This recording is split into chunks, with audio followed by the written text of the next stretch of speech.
आइए हम लोग बेसिक्स ऑफ जीएसटी लेक्चर 4 में आ चुके हैं। रजिस्टर्ड स्टूडेंट्स जो सॉफ्टवेयर के थ्रू क्लासेस देख रहे हैं, मोबाइल पे, लैपटॉप पे, डेस्कटॉप पे, आप सीक्वेंस में क्लास देख ही रहे हैं, है ना।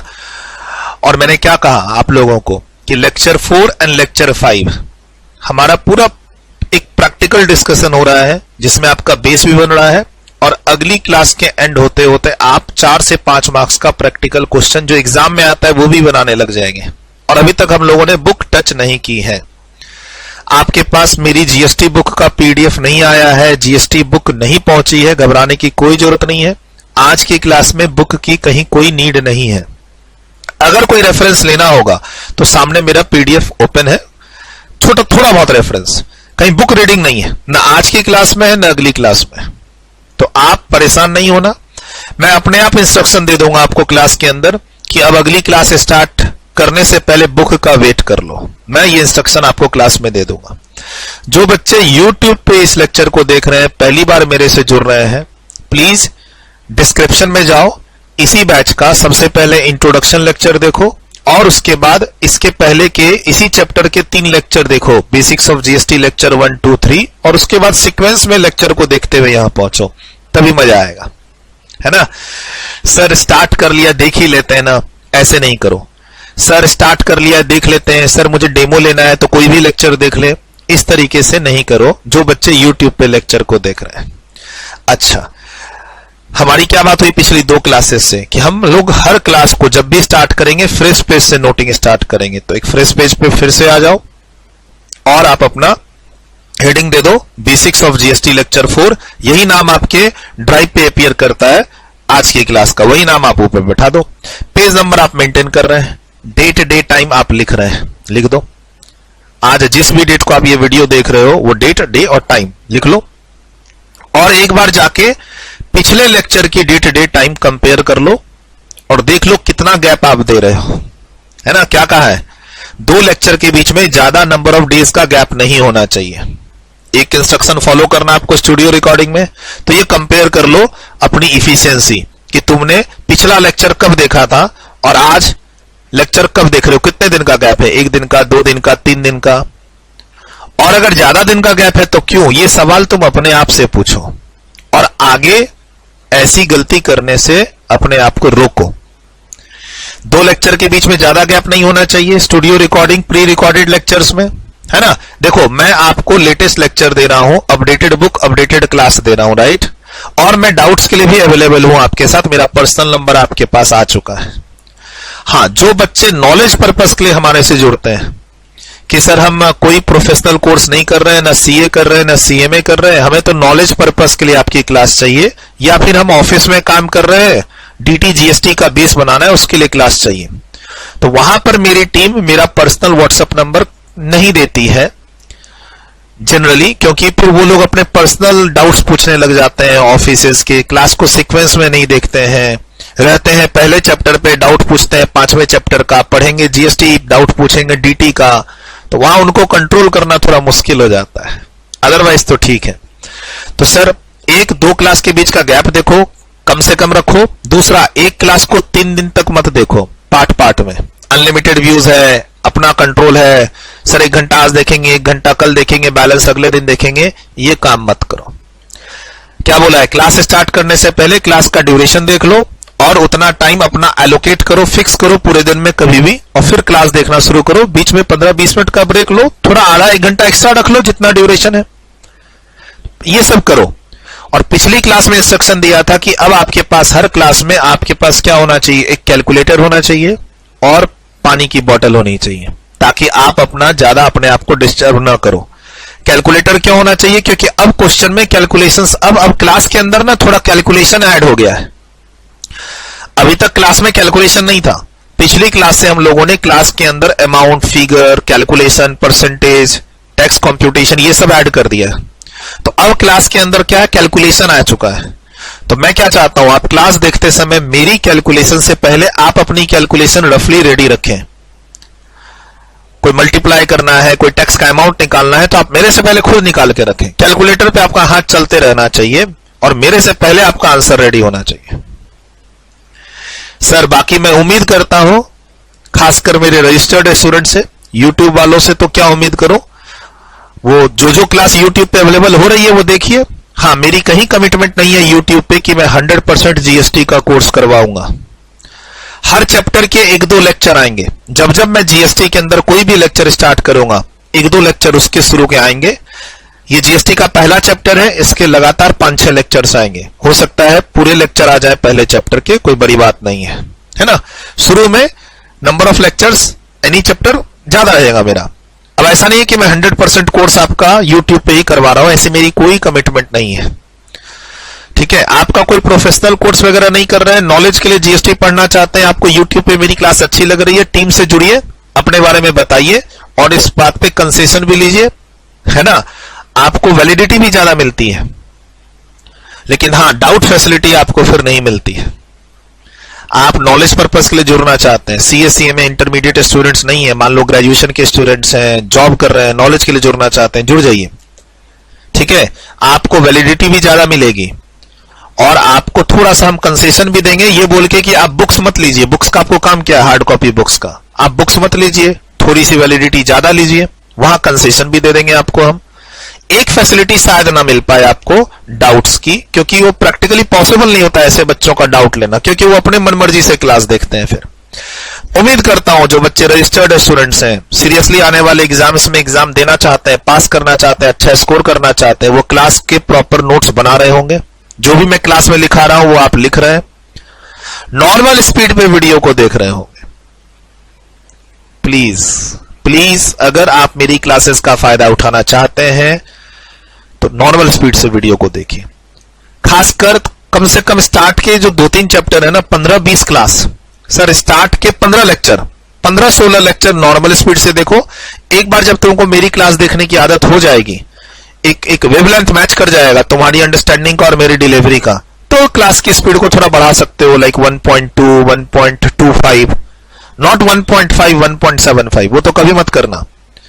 हम आगे थोड़ी स्पीड बढ़ा सकते हैं, 1.1, 1.2, 1.3, लेकिन कब, जब एक अंडरस्टैंडिंग डेवलप हो जाए आने वाली 15-16 क्लासेस के बाद। जरूरत हो तो मैं तो कहूंगा नॉर्मल स्पीड से ही जाने दो।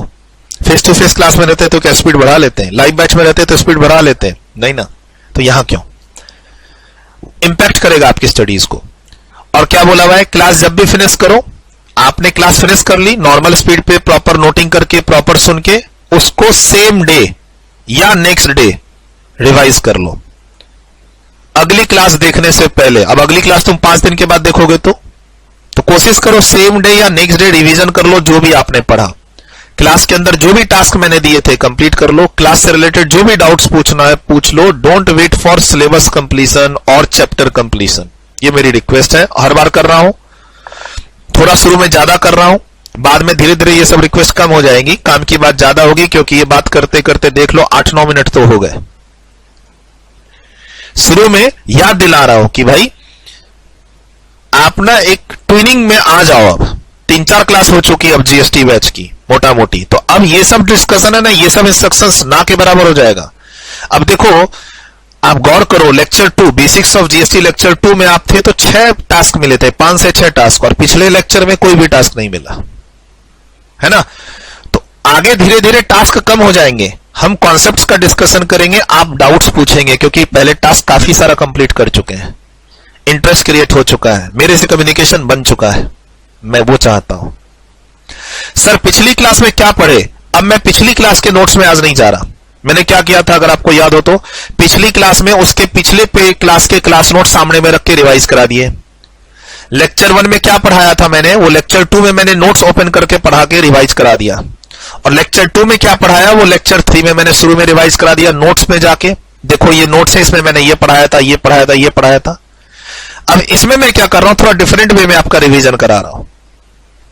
इसमें आपके एक समरी नोट्स भी बन जाएंगे, फास्ट ट्रैक रिवीजन जिसको बोलते हैं, मतलब पिछली क्लास में जो पढ़ाया अभी देखो 1-2 पेज में समराइज हो जाएगा यहां पे। तो इसी तरीके का कुछ आगे आप करना। देखो अभी देखो हर क्लास में, देखो आप सोचोगे कि हर क्लास में मैं पिछली क्लास का रिवीजन कराऊं नोट्स दिखा के या इस तरीके से नोट्स बना के, तो पॉसिबल नहीं है। ये आपको आइडिया देगा। एक आइडिया आपको मिल चुका है कि जब भी नई क्लास स्टार्ट करें पिछली क्लास के क्लास नोट्स को रिवाइज कर लें, नोट्स को सामने में रख लें और उसमें देखें क्या सर ने पढ़ाया था, वीडियो से रिवीजन ना करें। एक तरीका यह है समरी नोट्स बना के।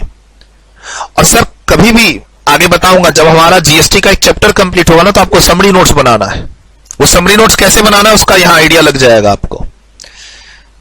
जब भी हम जीएसटी में या डीटी हो या आईडीटी, जब भी हम चैप्टर कंप्लीट करके नए चैप्टर में जाएंगे तो आपको चैप्टर कंप्लीशन के बाद एक इंस्ट्रक्शन मिलेगा कि समरी नोट्स बनाओ, रिवीजन नोट्स बनाओ।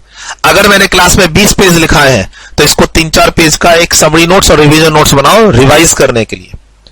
सर किसी भी लेक्चर को पढ़ना आसान है बट उसको रिवाइज कैसे करें ये स्ट्रैटेजी आपको साथ साथ मेंटेन करनी पड़ेगी, बनानी पड़ेगी। तो अगर मैंने इस चैप्टर में आपको मान लो 50 पेज लिखाया, चैप्टर कंप्लीट हो रहा है और 50 पेज लिखा दिया है मैंने, अब इस 50 पेज को अगली बार 10 पेज में कन्वर्ट करके वहां से रिवीजन करने की कोशिश करोगे तो आपका एक रिवीजन नोट्स बनाते समय पढ़ाई भी हो जाएगी और आपका रिवीजन नोट्स भी बन जाएगा और अगली रिवीजन में आपको टाइम कम लगेगा। तो आपको आइडिया लग जाएगा कि किस तरीके से हम समरी नोट्स, रिवीजन नोट्स बना सकते हैं। तो चलते हैं पिछली क्लास में क्या क्या पढ़े देख लेते हैं। क्या बताया था कि हमारे पास सप्लाई 2 तरीके की होती है, एक कहलाती है इंटर स्टेट, दूसरी कहलाती है इंट्रा स्टेट।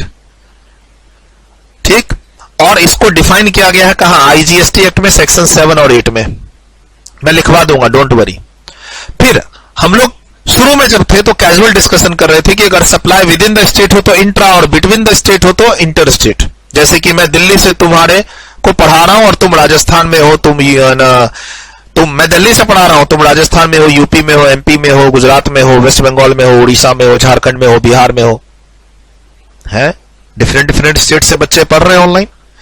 बच्चे पढ़ाई कर लेते हैं, कोर्स कंप्लीट हो जाता है, बच्चों का रिजल्ट पॉजिटिव आ जाता है। न बच्चे को मैंने देखा न बच्चे ने मुझे देखा, कभी फोन पे बात ही नहीं हुई, कभी वीडियो कॉल नहीं हुई, कोई नॉर्मल बात नहीं हुई। सिर्फ व्हाट्सएप चैट से इतनी अच्छी फैसिलिटी बच्चे को मिलती है कि बच्चा क्लास में जुड़ा रहता है, डाउट्स पूछता रहता है, एग्जाम अपियर कर जाता है, पास होने का रिजल्ट भेज देता है। और हिस्ट्री में देखो तो बच्चे ने कभी मेरे से कोई नॉर्मल कॉल पर बात नहीं की, कभी वीडियो कॉल पे बात नहीं की, कभी दिल्ली में वो मेरे ऑफिस में मेरे से नहीं मिला। ऐसे भी अपने पास हिस्ट्री है। तो डोंट वरी, आपकी तैयारी बहुत अच्छी होगी। मन लगा के पढ़िए, क्लास के इंस्ट्रक्शंस को फॉलो करते रहिए। सप्लाई 2 तरीके का, इंटर स्टेट और इंट्रा स्टेट। अब ये किस पे डिपेंड करेगा, तो ये जनरली प्लेस ऑफ सप्लाई पे डिपेंड करता है। और किस पे डिपेंड करता है, लोकेशन ऑफ सप्लायर पे। क्या बात हुई थी हमारी पिछली क्लास में कि अगर place of supply and as well as location of supplier, location of supplier and place of supply. तो लोकेशन ऑफ सप्लायर क्या होता है सर लोकेशन ऑफ सप्लायर मतलब सप्लायर जिस स्टेट और जिस यूनियन टेरिटरी में रजिस्टर्ड है, जहां का उसके पास जीएसटीआईएन नंबर है। जीएसटी में स्टेट वाइज रजिस्ट्रेशन लेना पड़ता है। अगर आपकी लोकेशन स्टेट है तो स्टेट में रजिस्ट्रेशन लोगे, अगर आपकी लोकेशन यूनियन टेरिटरी है तो यूनियन टेरिटरी में रजिस्ट्रेशन लोगे। ठीक, तो वहां से लोकेशन मिल गया। और प्लेस ऑफ सप्लाई कहां से मिलेगा, तो पिछली क्लास में क्या बताया, गुड्स के लिए हम लोग देखते हैं सेक्शन 10 और 11, सर्विसेज के लिए देखते हैं हम लोग सेक्शन 12 और 13 किसका, आईजीएसटी एक्ट का। और वहां से क्या निकलता है, प्लेस ऑफ सप्लाई, जो कुछ भी हो सकता है। प्लेस ऑफ सप्लाई हो सकता है जहां गुड्स डिलीवर्ड हुआ, जहां पर सर्विसेज रेंडर्ड हुई, है ना, जहां पर आपका क्या कहते हैं लोकेशन ऑफ सप्लायर है। Place of supply location of supplier भी हो सकता है, लोकेशन ऑफ रेसिपिएंट भी हो सकता है। मान लो आप ट्रेन से ट्रेवल कर रहे हो तो प्लेस ऑफ सप्लाई आपका वो भी हो सकता है जहां पर आपने ट्रेन को ज्वाइन किया, ट्रेन में आप चढ़े, जहां से आपने ट्रेन ली, वो भी प्लेस ऑफ सप्लाई हो सकता है। तो depending upon the nature of transaction different answers होते हैं प्लेस ऑफ सप्लाई के, जिसको मैंने बोला एक सेपरेट चैप्टर में पढ़ाऊंगा आपको 2-3 लेक्चर में। ठीक है, आखिरी में बात होगी प्लेस ऑफ सप्लाई की। फिलहाल प्लेस ऑफ सप्लाई दिया हुआ है, क्या पढ़े, अगर ये सेम स्टेट है, सेम स्टेट यूपी तो ये इंट्रा होगा। सेम स्टेट है दिल्ली, हाँ जी, दिल्ली को स्टेट बोला जाता है, दिल्ली को स्टेट बोला जाता है जीएसटी में, बात हो चुकी है आपके साथ। टोटल 3 यूनियन टेरिटरीज हैं जिनको स्टेट बोला जाता है। लिस्ट तो आपको भेजनी थी, मैं नहीं बताऊंगा। सर दिल्ली अगर आपका location of supplier and place of supply same state में है तो क्या होगा, इंट्रा। ऐसे ही अगर सेम यूनियन टेरिटरी है, लद्दाख तो इंट्रा। ये तीनों इंट्रा ही है।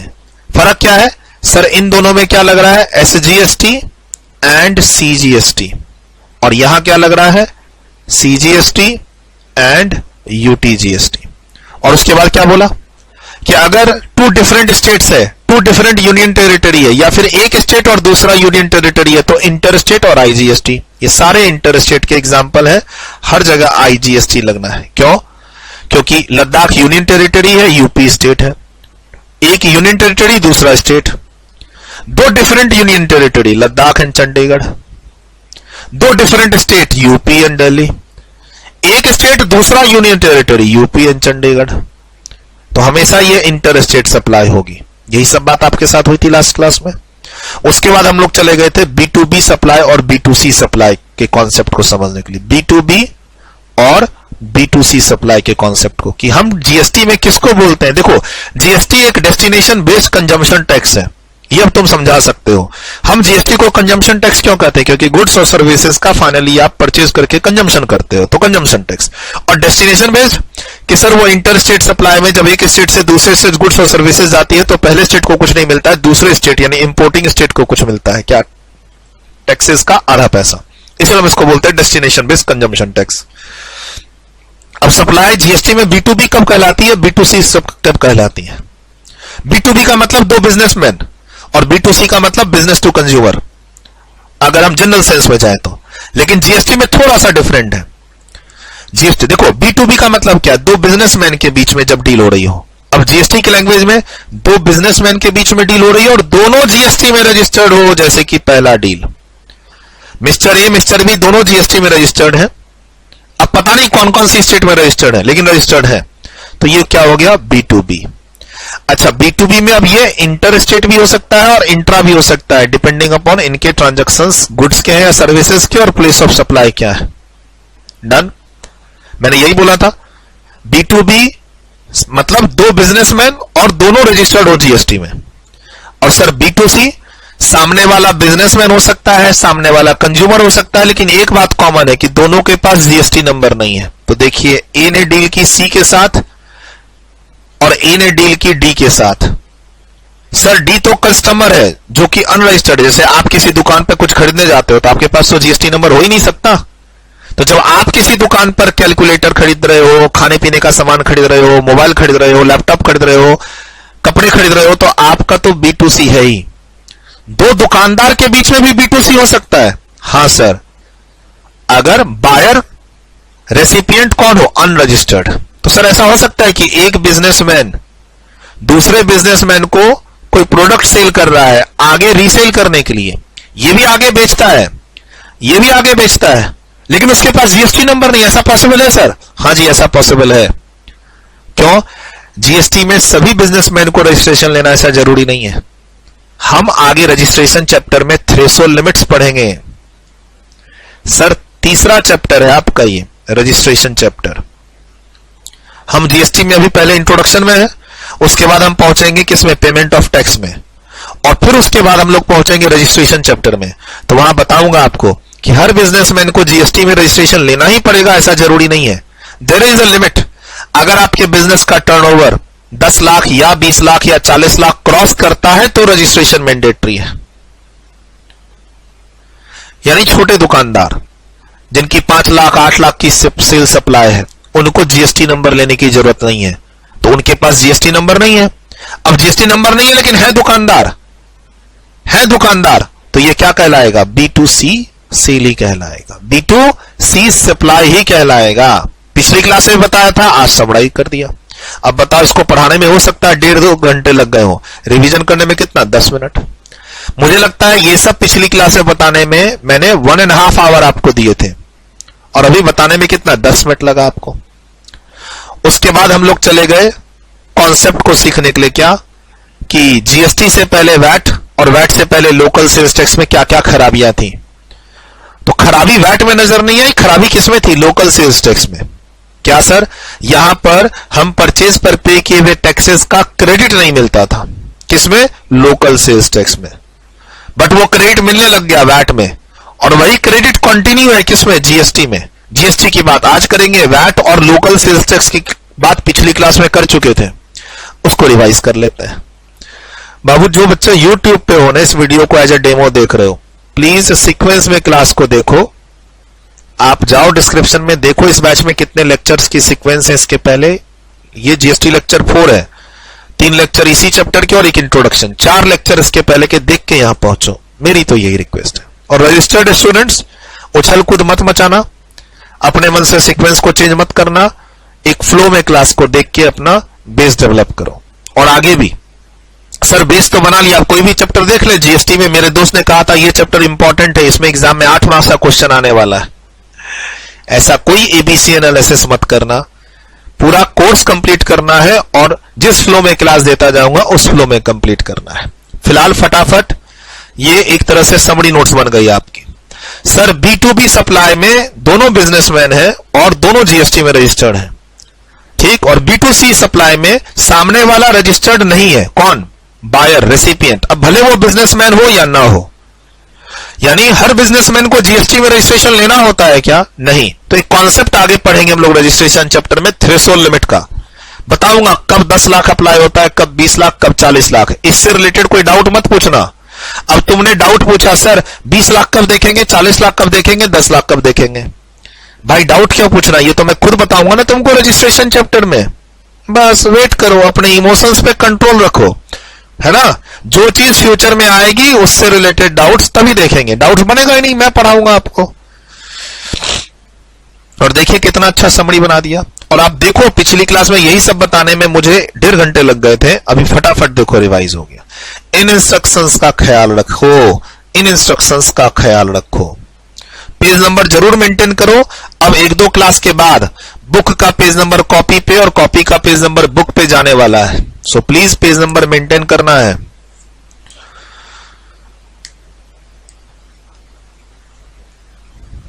थोड़ा बहुत खाने पीने की चीज साथ में रखना चाहते हो, स्नैक्स वगैरह सब रखो। 3 घंटे क्लास देखनी है, भूख लग रही है, प्यास लग रही है, ब्रेक पे ज्यादा टाइम वेस्ट नहीं करना है, तो थोड़ा बहुत स्नैक्स, मान लो ड्राई फ्रूट्स वगैरह रखने हैं, घर का कुछ बना हुआ रखना है, नाश्ता वास्ता साथ में, ज्यादा नहीं।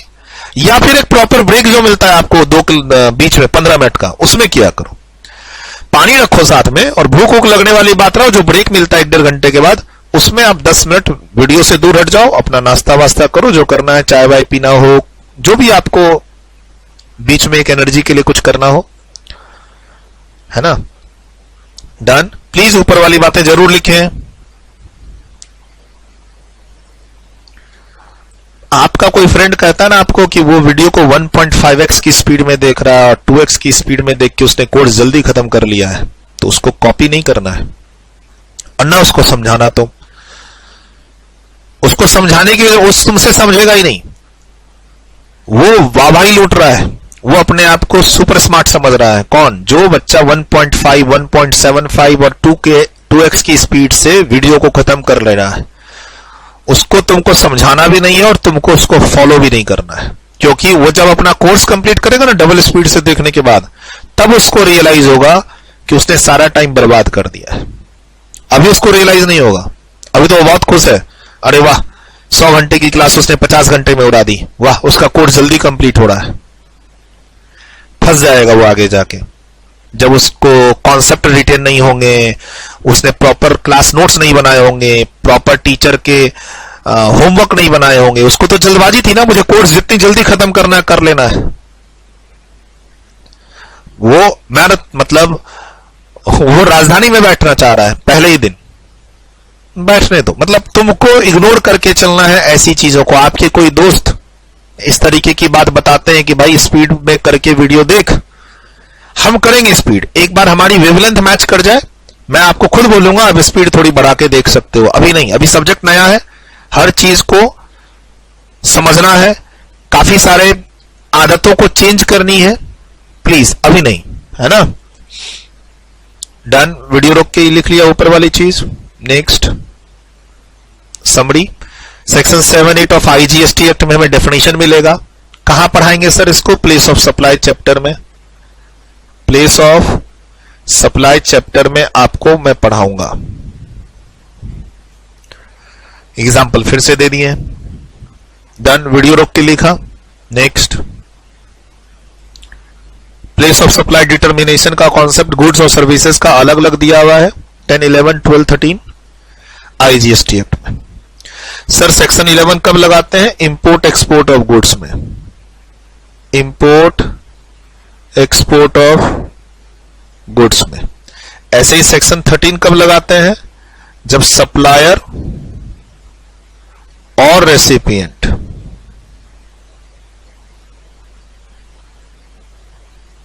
आउटसाइड इंडिया हो। सर सप्लायर या रेसिपिएंट दोनों में से कोई एक या दोनों अगर आउटसाइड इंडिया हो तो फिर हमें सेक्शन 13। ऐसे समझो अभी फिलहाल कि अगर दोनों में से कोई एक इंडिया के बाहर है, सर्विसेज का केस है, और सप्लायर या रेसिपिएंट दोनों में से कोई एक बंदा बाहर है, तो हमें सेक्शन 13 में जाना पड़ेगा। यानी सेक्शन 12 कब लगेगा? जब दोनों इंडिया में हो। कौन कौन? Location A, supplier and recipient. Supplier and recipient दोनों इंडिया में है तो उसके लिए प्लेस ऑफ सप्लाई सेक्शन 12 की हेल्प से निकलता है, और दोनों में से कोई एक इंडिया के बाहर है तो फिर प्लेस ऑफ सप्लाई सेक्शन 13 की हेल्प से निकलता है। एक्सपोर्ट इंपोर्ट ऑफ गुड्स हो तो सेक्शन 11 की हेल्प से निकलता है। अदरवाइज इंडिया में ही गुड्स यहां से वहां जा रहा है, चाहे सेम स्टेट हो डिफरेंट स्टेट हो, तो सेक्शन 10 की हेल्प से प्लेस ऑफ सप्लाई निकलता है। एक नई बात बता दी आपको यहां पर बातों ही बातों में, आगे पढ़ेंगे भी सिलेबस में। डन। वीडियो रोक के लिखा। नेक्स्ट।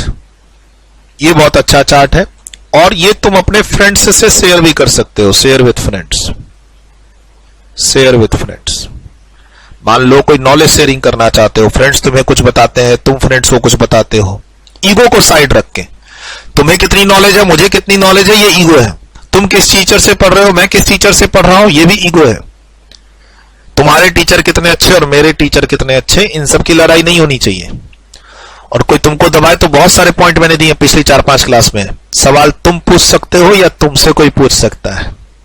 तो तुम कितना अच्छा नॉलेज गेन कर रहे हो, तुमको मैंने आइडिया दे दिया है। अब ये एक तुम्हारा कोई फ्रेंड होगा, फ्रेंडली बिहेवियर होगा जिसके साथ वो तुम्हें कुछ सिखाता है, तुम उससे कुछ सीखना चाहते हो, तुम उसे कुछ सिखाना चाहते हो, वैसे बच्चों के साथ तुम ये सब डिस्कशन कर सकते हो। यार जीएसटी में एक कॉन्सेप्ट है B2B B2C सप्लाई का, पता है क्या है? तो इस तरीके का डिस्कशन, एक कैजुअल सा डिस्कशन तुम कर सकते हो। नॉर्मली हम लोग जो इकोनॉमिक्स से पढ़ते हैं कि दो businessman, B2B business to business, but यहां देखो अगर सामने वाला बिजनेसमैन रजिस्टर्ड नहीं है तो उसको B2C बोलते हैं जीएसटी में। ठीक है, तो ये एक इंटरेस्टिंग फैक्ट है। डन। वीडियो रोक के लिखा। नेक्स्ट। अब आ जाते हैं इसमें। पिछली क्लास में हम लोगों ने लोकल सेल्स टैक्स के क्वेश्चन किए थे, जहां पर हमने बात की थी कि जो भी परचेज पर आप टैक्सेस पे करते हैं उस पर आपको आईटीसी इनपुट टैक्स रेट नहीं मिलता है, वो कॉस्ट का पार्ट हो जाता है, जिसके कारण टैक्स ऑन टैक्स होता है, जिसके कारण कास्केडिंग इफेक्ट होता है। और हमने पढ़ा वैट में ऐसा नहीं था। वैट में जो भी आप परचेज पे टैक्सेस पे कर रहे थे उसका आपको इनपुट टैक्स क्रेडिट मिल जा रहा था, और वो क्रेडिट आप अपनी आउटपुट वैट लायबिलिटी के साथ सेट ऑफ भी कर रहे थे। अब वैसी सिमिलर चीज हम लोग जीएसटी में भी आज डिस्कस करेंगे। हमारी बात पिछली क्लास में और अभी भी किससे रिलेटेड हो रही है? Intra state. हम अभी सारे एग्जांपल कौन से दे रहे हैं? इंट्रा स्टेट के। Cell purchase with in same state हो रही है, इंट्रा। न हम अभी आईजीएसटी की बात कर रहे हैं, न हम अभी सीएसटी की बात कर रहे हैं। अगर हम प्री जीएसटी में जाए तो सीएसटी, हम सीएसटी की बात नहीं कर रहे हैं। और पोस्ट जीएसटी में आईजीएसटी, हम अभी आईजीएसटी की बात नहीं कर रहे हैं। आज करेंगे उसकी भी बात, लेकिन अभी नहीं कर रहे हैं। सामने में आपके एक एग्जांपल है, वीडियो रोको, लिखो। पिछली क्लास में मैंने आपको कुछ डिफरेंट एग्जांपल दिए थे। ए से बी ने सेल किया, बी ने सी को सेल किया, ए ने बी को, बी ने सी को। ए ने टैक्स लगा के बी को भेजा, बी ने उसको कॉस्ट में ऐड कर दिया, फिर बी ने उस पर टैक्स लगा के सी को बेचा। इस तरह के एग्जांपल थे। अभी मैंने थोड़े एग्जांपल चेंज कर दिए। ए बी सी 3 तरीके के लोग नहीं दिए, सिर्फ मैं एक बिजनेसमैन पे फोकस कर रहा हूं। कॉन्सेप्ट वही बताऊंगा लेकिन थोड़े डिफरेंट मैनर में। तो पिछली क्लास में भी एग्जांपल दिए थे, अब आज की क्लास में कॉन्सेप्ट वही है कि लोकल सेल्स टैक्स में परचेज पर पे किए हुए टैक्सेस को कॉस्ट में ऐड करेंगे, उसका कोई क्रेडिट, कोई इनपुट टैक्स रेट का कॉन्सेप्ट नहीं था। हम उन्हीं कॉन्सेप्ट को फॉलो करके इस क्वेश्चन को सॉल्व करेंगे। लेकिन रिवीजन भी हो गया और एक नए एग्जांपल भी आपके पास ऐड होना हो गए। पर्पस ये है कि इससे रिवीजन भी हो जाएगा और आपके नए एग्जाम्पल भी ऐड ऑन हो जाएंगे। नई क्लास में कुछ तो नया पढ़ो, तो नया तो कुछ नहीं पढ़ रहे, नया एग्जाम्पल आपके नोट्स में आ जाएगा और क्लैरिटी आ जाएगी। अगर पिछली क्लास में कुछ डाउट्स था, मान लो पिछली क्लास तुमने मेरे से ली, खत्म हो गई, लेकिन आपके मन में कुछ रह गया, यार सर सामने में रहते ना तो सर से ये सवाल पूछ लेते, या सर एक दो एग्जाम्पल और करा देते ना तो और क्लैरिटी आ जाती। आपने ये सोचा होगा और ये मुझे पता चल गया, there is a telepathy between both of us. तुम क्या सोचते हो ये मुझे पता चल जाता है और मैंने एग्जाम्पल ड्राफ्ट कर दिया आपके लिए। कॉन्सेप्ट रिवाइज हो जाएगा, नया एग्जाम्पल आपके पास आ जाएगा। लिखिए फटाफट वीडियो रोक के।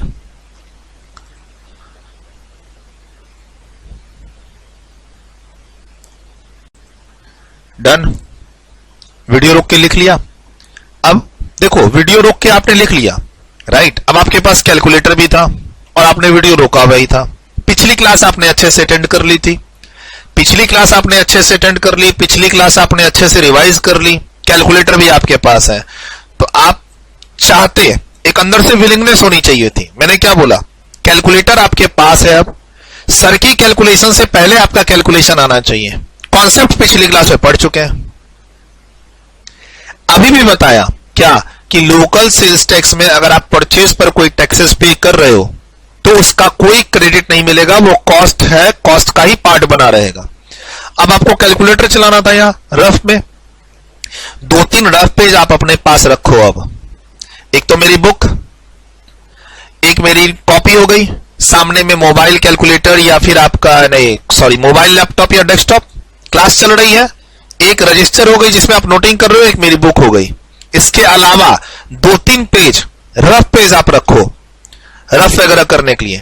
अब जैसे यही एक आपके पास अपॉर्चुनिटी थी कि इस क्वेश्चन को आप खुद सॉल्व कर लो, मेरे बताने से पहले कर सकते हो क्योंकि ये पिछली क्लास से कनेक्टेड है।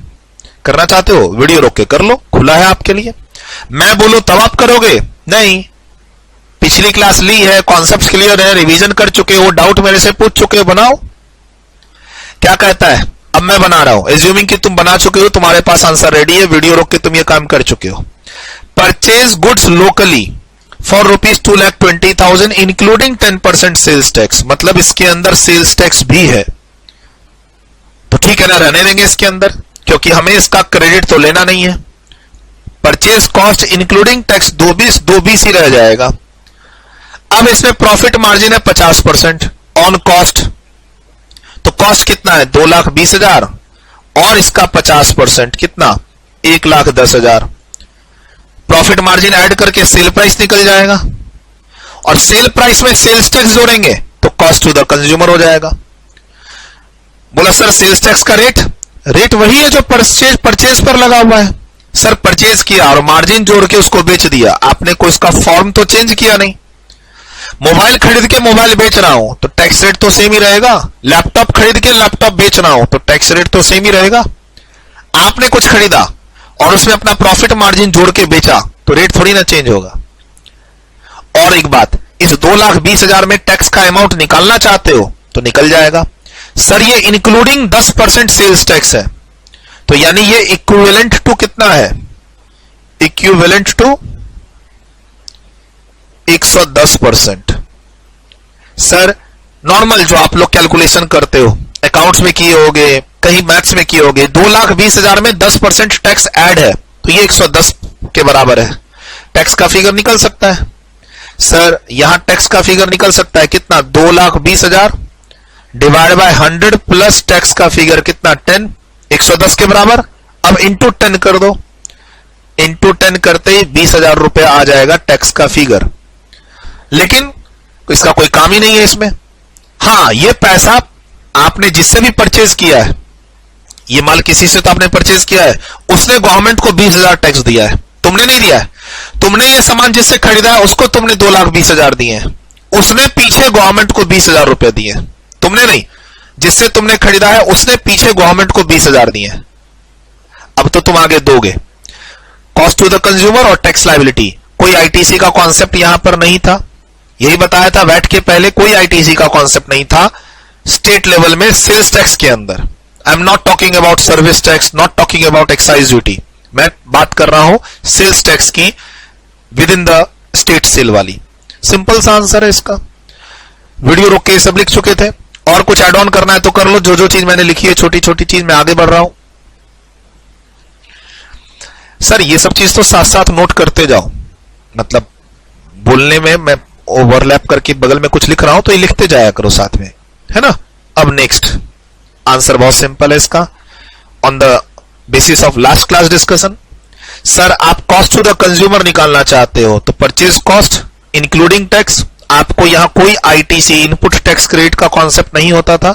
लोकल सेल्स टैक्स रिजिम, यानी रिजिम मतलब एरा, उस समय, किस समय, लोकल सेल्स टैक्स के समय, कब, वैट से पहले, जीएसटी वैट से भी पहले का जो समय था लोकल सेल्स टैक्स का, वहां आपको जो परचेज पर टैक्स पे करते थे उसका कोई इनपुट टैक्स क्रेडिट नहीं मिलता था, वो कॉस्ट का पार्ट हो जाता था। अब उस पर आप प्रॉफिट मार्जिन जोड़ दो, सेल प्राइस आ जाएगा। अब अपना सेल्स टैक्स जोड़ दो, ये आपका आउटपुट टैक्स है ना, आउटपुट टैक्स। कास्केडिंग इफेक्ट आ गया, कास्केडिंग इफेक्ट आ गया ना। 2 लाख रुपए पे पहले 20,000 का टैक्स दिया जा चुका था, वही 2 लाख वापस 3 लाख के अंदर है, फिर से टैक्स लग रहा है। और तो और इस 20,000 पे भी टैक्स लग रहा है, और उस 20,000 के कारण तुम्हारा सेल प्राइस भी ज्यादा हो गया क्योंकि तुमने मार्जिन 50% उस पे भी जोड़ दिया। तो ये सब क्या है, cascading effect, tax on tax. ठीक, अभी तुम वापस 3,30,000 पे टैक्स कस्टमर से लोगे, कितना, 33,000। कॉस्ट टू द कंज्यूमर कितना, 3,63,000।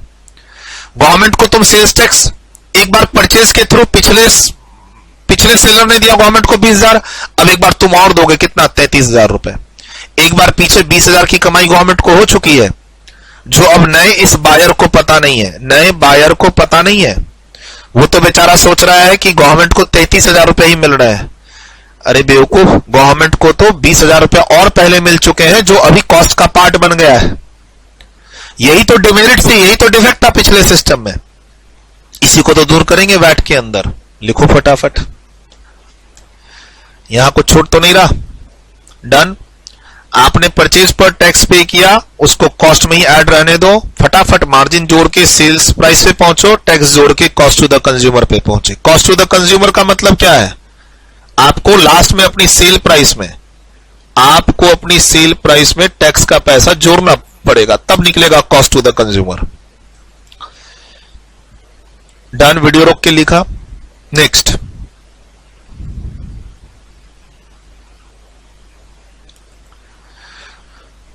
डन, वीडियो रोक के लिखा। बहुत सिंपल है, कोई इनपुट टैक्स क्रेडिट का कॉन्सेप्ट नहीं था। टैक्स की फिगर कैसे निकालनी है, फॉर्मूला बहुत सिंपल है। प्राइस इंक्लूडिंग टैक्सेस है तो उसको 100 प्लस टैक्स की फिगर से डिवाइड कर दो और इनटू कर दो टैक्स की फिगर से, तो टैक्स का अमाउंट आ जाता है। कैलकुलेटर पे तुम कर सकते हो, तुमने अकाउंट्स में मैथ में सीखा हुआ होगा से, वरना मैं तो सिखा ही ना हूं। मैं एज्यूम नहीं कर रहा कि तुमको आता है, मैं सिखा रहा हूं। ठीक सर, क्वेश्चन में जब सेल प्राइस दी रहेगी तो ये सब काम नहीं करेंगे। अब इस क्वेश्चन में सेल प्राइस दी भी नहीं है। अगर क्वेश्चन में सेल प्राइस नहीं दी हुई है तो मुझे परचेज कॉस्ट में खर्चा प्रॉफिट जोड़ के सेल प्राइस पे पहुंचना पड़ेगा। कभी कभी क्वेश्चन में सेल प्राइस परचेज प्राइस दिया रहता है, तब ये सब नाटक करने की कोई जरूरत नहीं है। कॉस्ट कितना, उसमें खर्चा ऐड करो, वो सब करने की जरूरत नहीं है। वैसा क्वेश्चन भी अभी कराऊंगा, बट ये अपना क्लीन है। अब इसी को वैट में करते हैं।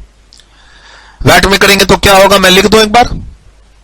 मैं अगर इसी क्वेश्चन को वैट में करूंगा तो क्या होगा, पिछली क्लास का कॉन्सेप्ट याद करो। अगर सेम कॉन्सेप्ट को हम वैट में लेके जाते हैं, से सेल्स टैक्स की जगह वैट आ गया 10%, तो सर क्या किए थे पिछली क्लास में, इस 2,20,000 में से आप 20,000 रुपए इनपुट टैक्स क्रेडिट बोल के माइनस कर दोगे, आ जाएगा 2 लाख। 2 लाख पे 50% मार्कअप जोड़ोगे, आ जाएगा 3 लाख। और 3 लाख पर तुम 10% 30,000 रुपए वैट जोड़ोगे तो कॉस्ट टू द कंज्यूमर कितना आ जाएगा, 3,30,000। और 30,000 में से जो सेल्स टैक्स की आपकी वैट लायबिलिटी है सेल पे, उसमें से आप पुराना वाला आईटीसी माइनस कर दोगे तो नेट टैक्स कितना आ जाएगा, 10,000। यही तो करेंगे, अब यही तो करेंगे वैट में। यही पिछली क्लास में सिखाया भी था सर, पिछली क्लास में यही सिखाया भी था क्या, कि जो आपकी परचेज प्राइस है इंक्लूडिंग टैक्स, तो उसमें से टैक्स का फिगर माइनस करोगे क्योंकि उसका आईटीसी मिलता है। तो ये हो गया purchase cost net of taxes, net of ITC. अब अपना सेल प्राइस वैट जोड़ के कॉस्ट टू द कंज्यूमर पे पहुंच जाओ। अब जो तुमको आईटीसी मिला था परचेज पर पे किए हुए टैक्स का आईटीसी मिलता है एक वैट में, और दूसरा वो सेट ऑफ हो जाता है किससे, तुम्हारी आउटपुट वैट लायबिलिटी से, तो सेट ऑफ हो गया। एक बार शुरू में गवर्नमेंट को 20,000 मिला, अब मिलेगा 10,000, टोटल गवर्नमेंट की कमाई 30,000। ट्रांसपेरेंसी है वैट में, पहले लोकल सेल्स टैक्स में नहीं थी, और ऐसा ही जीएसटी में होता है, बताऊंगा। बगल में लिखना चाहते हो तो लिख लो। डन, वीडियो रोक के लिख लिया। अगर कुछ ऐड ऑन करना है, एग्जांपल बगल में लिखना है तो लिख लो, कोई दिक्कत नहीं है मुझे। Done, next. सर अब ऊपर वाले क्वेश्चन का प्रॉपर प्रेजेंटेशन वैट में क्या होगा सर? सर इंक्लूडिंग वैट 10% आपका था 2,20,000 परचेज कॉस्ट, और अपने को अब परचेज कॉस्ट में से टैक्स का फिगर माइनस करना है, तो वो फॉर्मूला यूज कर लिया हमने। ठीक, फॉर्मूला सिंपल है, 100 प्लस वैट रेट और इंटू वैट रेट, वही जो ऊपर फॉर्मूला था। नेट परचेज कॉस्ट में प्रॉफिट मार्जिन जोड़ दी, सेल प्राइस आ गया। इस सेल प्राइस को क्या कहेंगे? Excluding VAT. इस परचेज प्राइस को भी क्या कहेंगे? Excluding VAT. अब इसमें वैट जोड़ेंगे तो क्या आ जाएगा? Total invoice price, cost to the consumer, sale price including VAT 3,30,000। अब कस्टमर से कितना लिया? 30,000, लेकिन गवर्नमेंट को कितना देंगे? वो आईटीसी माइनस करने के बाद 10,000 रुपए देंगे। आईटीसी का सेट ऑफ हो जाता है। सर एक्सक्लूडिंग वैट का मतलब क्या है? एक्सक्लूडिंग वैट का मतलब ये नहीं कि वैट नहीं लगेगा, इसका ये मतलब है कि वैट अलग से लगेगा। सर एक्सक्लूडिंग वैट का मतलब ऐसा नहीं कि आगे वैट ही नहीं ऐड करेंगे। एक्सक्लूडिंग वैट का मतलब है कि इस 3 लाख की प्राइस में अभी वैट का अमाउंट इंक्लूड नहीं है, इसको इंक्लूड करो, तो करेंगे तो कितना में बदलेगा? 3,30,000, तो इसको क्या कहेंगे? Including VAT. ठीक। अच्छा, बच्चे यहां मुझे मैसेज करते हैं कभी कभार, सर आपने 20,000 रुपए 2 बार माइनस कर दिया है। बच्चे यहां पर घर पे क्लास ले ली, अब बच्चे को डाउट हुआ, सर आपने 20,000 रुपए ना 2 बार माइनस कर दिया है, एक बार यहां माइनस कर दिया और एक बार यहां माइनस कर दिया। ऐसे बच्चे मैसेज करके पूछते हैं, मतलब वो सिर्फ देख रहे हैं माइनस, वो ये नहीं देख रहे कि माइनस क्यों किया। अरे आईटीसी मिलता है, वो कॉस्ट का पार्ट नहीं बनता है। परचेज पर पे किया हुआ टैक्स कॉस्ट का पार्ट नहीं बनता है। तो आपने परचेज तो 2,20 लिखी है ना, तो माइनस तो करना ही पड़ेगा ना। माइनस नहीं करेंगे तो 2,20 2 लाख में कैसे बदलेगा? इसलिए माइनस किया, क्योंकि जो परचेज पर टैक्स है वो वैट में कॉस्ट का पार्ट नहीं बनता है, वो इनपुट टैक्स क्रेडिट बन जाता है। परचेज पर पे किए हुए टैक्स का आप क्रेडिट ले लो, क्रेडिट यानी गवर्नमेंट से ये वापस मिलेगा, तो वापस मिलेगा तो गवर्नमेंट को दोगे ही क्यों? कस्टमर से 30,000 लेंगे और गवर्नमेंट को 10,000 देंगे, तो ये प्रोसेस हो गया सेट ऑफ। हम यहां अपनी आउटपुट लायबिलिटी से अपना परचेज वाला जो क्रेडिट है वो सेट ऑफ कर रहे हैं, और ऊपर परचेज में फिगर मिक्स है इसलिए हटा रहे हैं। तो ये 2 अलग अलग सीट है। इस सीट में क्या निकाला? Cost to the consumer. इस सीट में क्या निकाला? Net VAT liability. तो ऐसे नहीं सोचो कि सर ने डबल बेनिफिट ले लिया, 20,000 का 2 बार माइनस कर दिया। अरे हम क्या करें? परचेज इंक्लूडिंग टैक्स है तो हटाना ही पड़ेगा ना ऊपर से, ठीक है। अगर नहीं हटाएंगे तो फिर टैक्स ऑन टैक्स लग जाएगा, कास्केडिंग इफेक्ट आ जाएगा। अपने को वैट में क्या चाहिए? टैक्स ऑन टैक्स ना हो, कास्केडिंग इफेक्ट ना हो, एक ही गुड्स 2 बार टैक्स ना हो। तो उसके लिए वैट ने क्या किया? इनपुट टैक्स क्रेडिट का कॉन्सेप्ट इंसर्ट किया, और यही कॉन्सेप्ट जीएसटी में भी है। फर्क क्या है? जीएसटी में नेशनल लेवल पे ये कॉन्सेप्ट है, और पहले वैट में सिर्फ स्टेट लेवल पे होता था। बताऊंगा क्या नुकसान था पहले, आगे एग्जांपल में बताऊंगा। अभी तो लोकल सेल्स टैक्स का डिमेरिट आपको पता चल गया ना, पिछली क्लास और आज की क्लास के रिवीजन में बताऊंगा, डोंट वरी। लिखिए फटाफट इसको।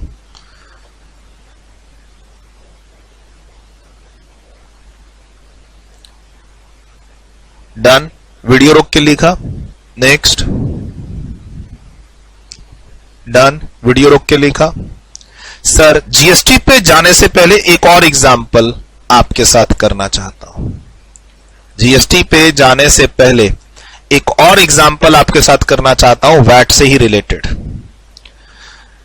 इसमें मैंने क्या किया है? 2 बार परचेज किया है, एक बार रॉ मेटेरियल ए और एक बार रॉ मेटेरियल बी, ठीक है। बाकी मैंने आपको क्या दिया? Manufacturing expenses and profit margin, यानी सेल प्राइस नहीं दिया है, तो यानी आपको सेल प्राइस निकालना होगा। अच्छा, और एक बात मैंने की है इसमें, ठीक, क्या की है? देखो, परचेज पर 5% का टैक्स लग रहा है, रॉ मटेरियल बी के परचेज पर 8% का टैक्स लग रहा है, और मैन्युफैक्चरिंग करके तुमने फिनिश गुड्स बनाया, यानी फॉर्म चेंज कर दिया, फॉर्म चेंज, तो रेट भी चेंज हो गया। कितना हो गया? 10%। तो एक कॉन्सेप्ट भी दे रहा हूं मैं तुमको साथ में, एक कॉन्सेप्ट भी दे रहा हूं साथ में कि देखो, रॉ मटेरियल, अभी ऊपर क्या बताया था, मोबाइल खरीद के मोबाइल बेचोगे तो रेट क्यों चेंज होगा, लेकिन अभी क्या कर रहे हो तुम? क्या खरीद रहे हो? रॉ मटेरियल ए, और क्या खरीद रहे हो? रॉ मटेरियल बी, और क्या बना रहे हो? Finish goods. फॉर्म चेंज करोगे तो रेट चेंज होना चाहिए ना, तो मैंने देखो रेट भी चेंज कर दिया। तो यानी अभी तक जो भी आप एग्जांपल कर रहे थे पिछली क्लास में और आज अभी ऊपर, सब में परचेज पर टैक्स का रेट और सेल पर टैक्स का रेट सेम सेम चल रहा था, अभी मैंने थोड़ा डिफरेंट कर दिया, तो इससे कोई फर्क नहीं पड़ेगा, ठीक। अच्छा, मैन्युफैक्चरिंग है तो तुम्हारा ध्यान एक्साइज पे जाएगा, एक्साइज ड्यूटी का भी कॉन्सेप्ट नहीं पड़ रहा है, तो इग्नोर एक्साइज ड्यूटी, ठीक। और देखो मैंने क्या किया है, अभी तुमको फॉर्मूला बताया था ना ऊपर, तो सर पढ़ा के क्लास में ही कनेक्ट कर दे रहा हूं, पढ़ाऊं भी रहा हूं और क्लास में रिवीजन भी करवा दे रहा हूं। अभी अभी तुमको मैंने इंक्लूडिंग और एक्सक्लूडिंग क्या होता है बताया। एक्सक्लूडिंग का मतलब अलग से टैक्स देना है, टैक्स देना है कि नहीं देना है? देना है, और उस फिगर के अलावा देना है। और इंक्लूडिंग का मतलब उस फिगर के अंदर टैक्स का फिगर है, और फॉर्मूला भी दे दिया, डिवाइड करके मल्टीप्लाई करो तो टैक्स का अमाउंट अलग हो जाता है। अब दिमाग तुमको लगाना है, मैं तो क्या लिख रहा हूं, raw material A including 5% VAT, यानी इसके अंदर 5% वैट है, और रॉ मटेरियल भी एक्सक्लूडिंग वैट, यानी इस 2 लाख के अंदर वैट अभी नहीं है, बट तुमने पे किया है परचेज पे, तुमने रॉ मटेरियल ए की परचेज पर जो वैट पे किया है, हां वो 1,05,000 के अंदर है, और रॉ मटेरियल बी पे तुमने वैट पे किया है 8% से, वो तुम्हें कैलकुलेट करना, और वो 2 लाख के अलावा पे किया अलग से, तो अलग से पे किया है, हां पे किया है कितना, तो 2 लाख का 8%, 16,000। चलो ये मैंने बता दिया।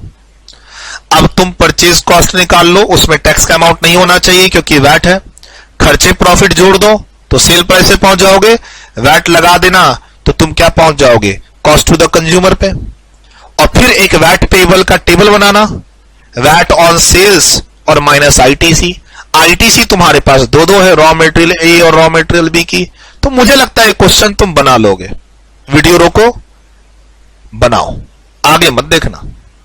सर मेरा नोट्स खराब हो जाएगा, तो रफ पेज में पेंसिल से बना लो। तुम्हारे पास रफ पेज है? नहीं है, ले आओ, वीडियो रोको, रफ पेज की अरेंजमेंट करो और खुद से बनाओ। अभी जितना पढ़ाया और पिछली क्लास में जितना पढ़ाया उसके बेसिस पर, कोई रॉकेट साइंस नहीं है। मुझे लगता है तुमसे ये क्वेश्चन बनेगा, सही गलत जो भी बने। कैलकुलेटर भी तुमको दे दिया, रफ पेज भी दे दिए, पेंसिल भी दे दिया, पिछली 2-3 क्लास में सब दे दिया तुमको, कॉन्फिडेंस दे रहा हूं, है ना। मेरे आगे वीडियो स्टार्ट मत करना, वीडियो रोको, इसको नोट करो, बनाओ। जब तक तुम बना ना लो तब तक वीडियो को रोके रखना, मेरा आंसर मत देखना।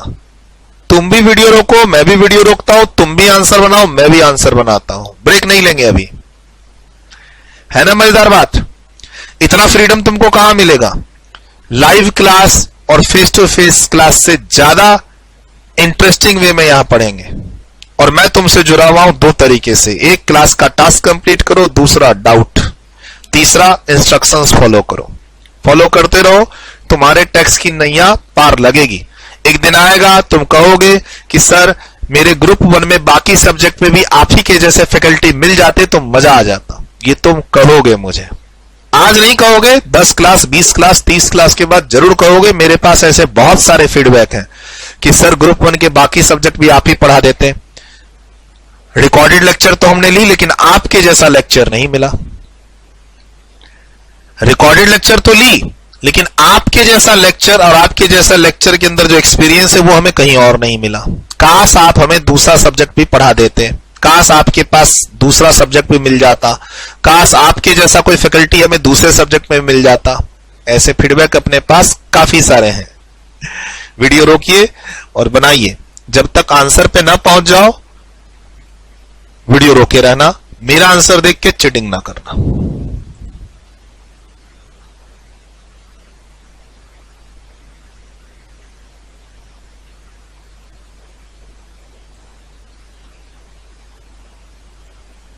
रुको वीडियो भाई, मेरे आंसर की तरफ मत जाओ।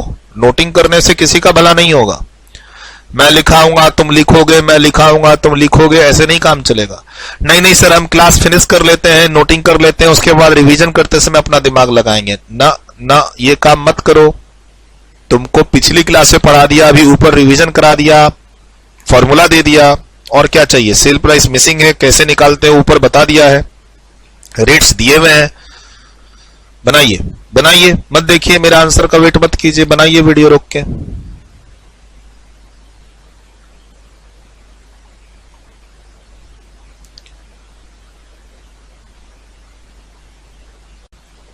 चलिए सर, मैं आपको इनकरेज ही कर सकता हूं बनाने के लिए, बाकी तो आपकी मर्जी।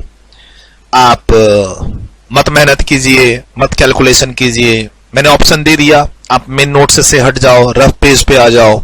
रफ पेज पे आप पेंसिल पेन जिससे भी बनाना है बनाओ। और आपने सही बनाया गलत बनाया देखने कौन जा रहा है। गलत हो गया तो भी कोई बात नहीं, सही हुआ तो और अच्छी बात है। अगर मैच कर गया आपका मेरा आंसर तो बहुत अच्छी बात, नहीं इससे अच्छी बात तो हो ही नहीं सकती। और गलती हुई आपसे तो कौन सा एग्जाम कल देने जा रहे हैं।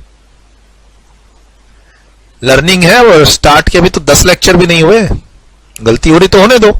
चलिए सर, बहुत सिंपल सिंपल मैंने यहां समझाया। मैंने क्या समझाया यहां पे आपको,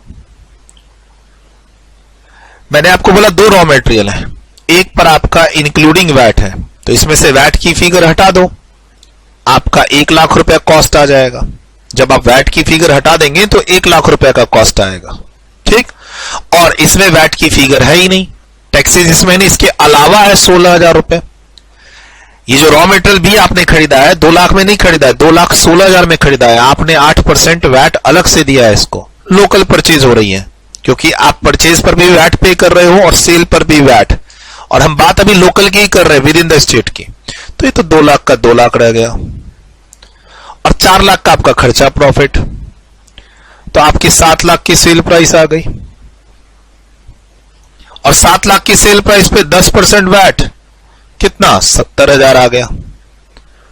और आपको बोलना है वेट पेबल निकालना है, यानी इसमें से हमें आईटीसी माइनस करना पड़ेगा। आईटीसी दो है आपके पास, एक 5,000 रुपए और एक 16,000 रुपए, 21,000 माइनस कर दोगे। सर 16,000 माइनस करेंगे? हाँ, क्यों नहीं करेंगे, आपने दिया है। बोला सर आपने माइनस करना सिखाया था ना कि 5,000 यहां माइनस करेंगे तो नीचे माइनस होगा। ऐसा थोड़ी सिखाया कि ऊपर माइनस होगा तो नीचे माइनस होगा, ऊपर माइनस नहीं होगा तो नीचे माइनस नहीं होगा, ऐसा नहीं सिखाया। आपने परचेज किया है, हाँ। क्या आपने परचेज पर टैक्स पे किया है? हाँ। एक पर आपने 16,000 पे किया और एक पर 5,000। 5,000 1 लाख के 5,000 के अंदर है और 16,000 2 लाख के अलावा है। कैसे पता चल रहा है? इंक्लूडिंग और एक्सक्लूडिंग से। बस यही प्रेजेंटेशन आपको सिखानी थी, इसमें कुछ करना थोड़ी है, कुछ करना थोड़ी है बॉस। चलिए, यहां कुछ लिखना नहीं भी चाहते हैं तो चलेगा, इसी चीज को मैंने एक्सप्लेन कर दिया है अगले एग्जाम इसके सॉल्यूशन में प्रॉपर फॉर्मेट के साथ। लिखना चाहते हो बगल में लिख लो, बहुत सिंपल कैलकुलेशन है। सर क्या ये एग्जाम में आएगा? एग्जाम में जीएसटी और जीएसटी से रिलेटेड क्वेश्चंस आएंगे। हम अभी क्या सीख रहे हैं? जीएसटी के पहले वैट, वैट के पहले लोकल सेल्स टैक्स। तो जो भी एग्जांपल करा रहा हूं आपके बेस के लिए बनवा रहा हूं, और ये ऐसे एग्जांपल जीएसटी के भी हैं। आपका एक कैलकुलेशन शार्प हो रहा है। क्या हुआ? लोकल सेल्स टैक्स की जगह वैट आ गया, फॉर्मेट वही है। वैट की जगह क्या आएगा? जीएसटी। फॉर्मेट ऐसा ही कुछ रहेगा, कैलकुलेशन तो यही रहेगी ना। इंक्लूडिंग और एक्सक्लूडिंग का कॉन्सेप्ट आप सीख चुके। सेल प्राइस नहीं दिया है तो कैसे निकालना है सीख चुके। परचेज में अगर टैक्स इंक्लूड है तो उसको हटा के कैसे पहुंचना है नेट ऑफ टैक्सेस पे, और उसके बाद कैसे उसमें खर्चे ऐड करके सेल प्राइस पे पहुंचना है, ये सब सीख चुके। यही सब चीज एज इट इज अभी जीएसटी में काम आनी है। बट क्या ये एग्जाम में आएगा? ये जो भी आपके सामने है नहीं आएगा। लिख दिया है मैंने, not for exam but concept is useful to understand GST, क्योंकि जीएसटी में भी आईटीसी है और आईटीसी में वही होता है जो यहां हो रहा है वैट में। तो अब जब फ्यूचर में आप रिवीजन नोट्स और समरी नोट्स बनाओगे उसमें ये नहीं जाना चाहिए। नॉट फॉर रिवीजन और summary notes, not for revision और समरी नोट्स।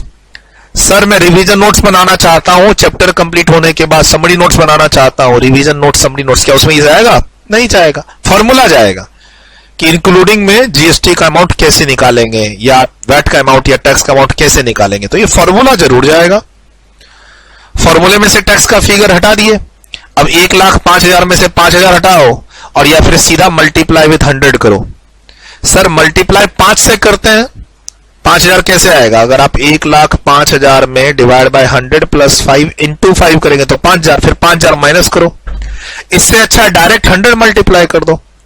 डायरेक्ट अगर 100 से मल्टीप्लाई करते हो, डिवाइड करते हो 100 प्लस 5 से, क्योंकि फिगर इंक्लूसिव थी, 100 प्लस 5 से तो डिवाइड करना ही है, 100 से मल्टीप्लाई करोगे तो सीधा वो फिगर आ जाएगी।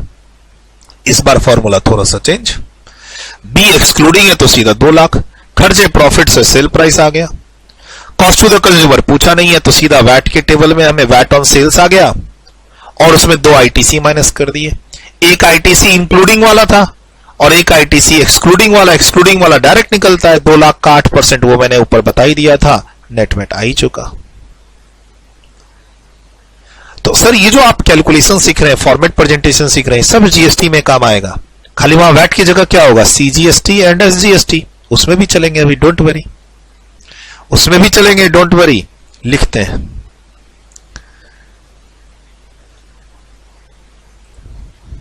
लिखिए इसको,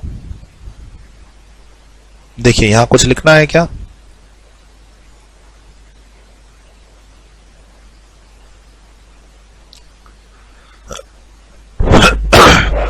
डन, नेक्स्ट।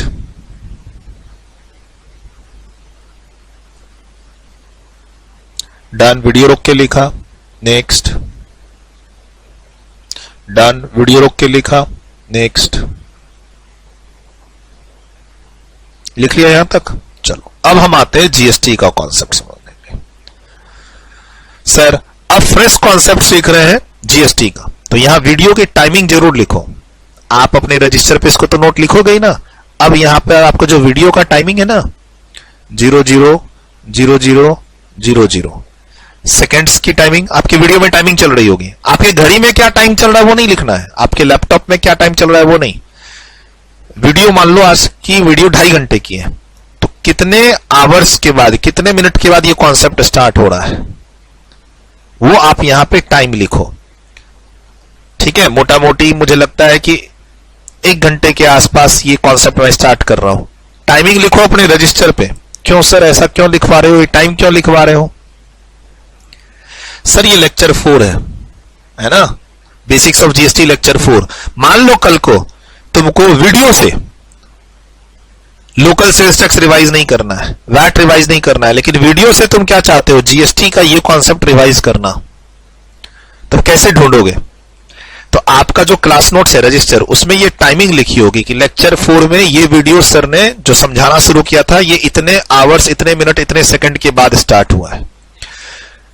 ये आपको फ्यूचर में, फ्यूचर देखो मैं हमेशा कह रहा हूं, रिवीजन कहां से करना है? क्लास नोट्स से और मेरी बुक से। बट स्टिल महीने 2 महीने के बाद आप क्लास नोट्स देख रहे हो और रिकॉल नहीं हो पा रहा है, वीडियो से देखना जरूरी है। तो वीडियो में उसको ट्रैक कैसे करोगे? तो ये इंफॉर्मेशन अब आप आदत बनाओ। कभी भी क्लास के अंदर कोई इंपॉर्टेंट टॉपिक स्टार्ट हो रहा हो तो फटाफट उसके वीडियो की टाइमिंग लिख लो। मेरा जो वीडियो की टाइमिंग आ रही है, तुम्हारे लैपटॉप की और डेस्कटॉप की टाइमिंग नहीं, वीडियो में जो टाइमिंग आ रही है, कितने मिनट के बाद, कितने आवर्स के बाद ये कॉन्सेप्ट स्टार्ट हो रहा है, आदत बनाना है इसकी। कहां लिखना है इसको? अपने रजिस्टर में, जहां आप नोट्स करोगे। अब हम आ गए जीएसटी में। लोकल सेल्स टैक्स का कॉन्सेप्ट हो गया, वैट का कॉन्सेप्ट हो गया। वैट जैसा ही इनपुट टैक्स क्रेडिट का कॉन्सेप्ट जीएसटी में भी है, खाली जीएसटी में इंट्रा स्टेट सप्लाई में 2 तरीके के टैक्स हो सकते हैं, सीजीएसटी एंड एसजीएसटी, और या फिर सीजीएसटी एंड यूटीजीएसटी। डिपेंड करता है कि सप्लायर रजिस्टर्ड स्टेट में है या यूनियन टेरिटरी में। कॉन्सेप्ट वही है वैट जैसा। क्या sir? Taxes paid on purchases will be eligible for input tax credit. Sir अब तुम पूछना चाहोगे क्या इनपुट टैक्स क्रेडिट क्या होता है? क्या अब ये सवाल तुम्हारे, अगर मैं सीधा जीएसटी में समझाता तो दिक्कत होती। अब तो तुम हिस्ट्री जानते हुए आ रहे हो। इनपुट टैक्स क्रेडिट नहीं मिलेगा तो क्या होगा? कॉस्ट बढ़ जाएगा, कास्केडिंग इफेक्ट होगा, टैक्स पर टैक्स ऐड होगा। अब तुम्हें पिक्चर क्लियर है वैट और लोकल सेल्स टैक्स के डिस्कशन से। सीधा जीएसटी में आईटीसी बताता तो वही चीज बताता जो मैंने पीछे बताया लोकल सेल्स टैक्स में और वैट में, तो टाइम बच गया ना हमारा। कॉन्सेप्ट क्लियर है, पुराना चीज आपके में मैप बन गया दिमाग में। अच्छा आईटीसी लेंगे नहीं लेंगे तो क्या होगा, परचेज कॉस्ट बढ़ जाएगा, सेल प्राइस बढ़ जाएगी, टैक्स पर टैक्स लगेगा, डबल टैक्स लगेगा, जो कि जीएसटी में होना नहीं चाहिए। वैट में नहीं हो रहा था तो जीएसटी में कैसे होगा। तो सर यहां आप परचेज पर कौन सा टैक्स पे करोगे, पहले कर रहे थे लोकल सेल्स टैक्स, फिर उसके बाद किए वैट, अब क्या करोगे सीजीएसटी एंड एसजीएसटी और यूटीजीएसटी, एस के जगह पर यूटी, स्टेट की जगह यूटी। अब उस टैक्स का क्या करेंगे, सेट ऑफ कर लेंगे, किसके साथ, आउटपुट वाली जीएसटी लायबिलिटी के साथ।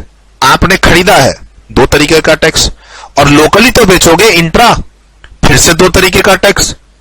वैट को वैट से सेट ऑफ कर रहे थे, वैट पेड ऑन परचेज को तुम VAT paid payable on sale से सेट ऑफ कर रहे थे सेल में, यहां भी वही करोगे। आप जो भी टैक्सेस का परचेज में पे किया उसका क्रेडिट ले लो और उसको फिर सेट ऑफ कर लो, यूटिलाइज कर लो अपनी जीएसटी लायबिलिटी से, जो भी तुम्हारी सेल सप्लाई पे जीएसटी लायबिलिटी आ रही है। लेकिन अब ध्यान रखना आपके पास दो तरीके के टैक्सेस हैं, तो सेंट्रल जीएसटी के क्रेडिट को सेंट्रल जीएसटी की लायबिलिटी से ही एडजस्ट करना, और स्टेट जीएसटी के क्रेडिट को स्टेट जीएसटी की लायबिलिटी से ही एडजस्ट करना। क्यों, क्योंकि ये सेंट्रल गवर्नमेंट का मामला है और ये स्टेट गवर्नमेंट का मामला है। तुमने परचेज करते समय जो टैक्सेस पे की हो उसी का ही तो क्रेडिट लोगे, और उसी गवर्नमेंट से तो लोगे जिस गवर्नमेंट को तुमने दिया है।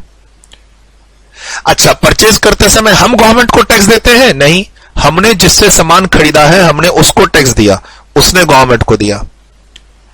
तो अब ध्यान क्या रखना है, वैट में तो एक ही टैक्स था, वैट को वैट से एडजस्ट कर दिया, लेकिन अब यहां दो दो टैक्सेस हैं, तो यहां नियम चलेंगे। क्या चलेगा नियम, तुम परचेज पर जो भी क्रेडिट ले रहे हो, परचेज पर तुम जो भी आईटीसी ले रहे हो लो, सीजीएसटी का क्रेडिट लो, एसजीएसटी का क्रेडिट लो, लेकिन फिर सेल सप्लाई पर जो लायबिलिटी है सेम नेचर से सेट ऑफ होगा। सीजीएसटी सीजीएसटी से होगा, एसजीएसटी एसजीएसटी से होगा, या फिर यूटीजीएसटी है तो फिर यूटीजीएसटी से होगा। क्रॉस सेट ऑफ नहीं परमिट है सर, नहीं है, no cross adjustment of central and state GST और यूनियन टेरिटरी वाला जीएसटी। सर यूटीजीएसटी का तो कॉमन एक्ट सेंट्रल वाला ही है कॉमन, लेकिन उसका हिसाब किताब अलग रहेगा। यूटीजीएसटी का हिसाब किताब अलग रहेगा, स्टेट का अलग ही रहता है। आप क्रॉस सेट ऑफ नहीं करेंगे, मतलब सर परचेज पर जो आपको, ध्यान से सुनिए, परचेज पर जो आपको सीजीएसटी का क्रेडिट मिला है उसको आपको सेट ऑफ नहीं करना है, किससे, सप्लाई के एसजीएसटी लायबिलिटी से। क्रॉस सेट ऑफ सेंट्रल का स्टेट से नहीं होगा, सेम स्टेट का सेंट्रल से नहीं होगा।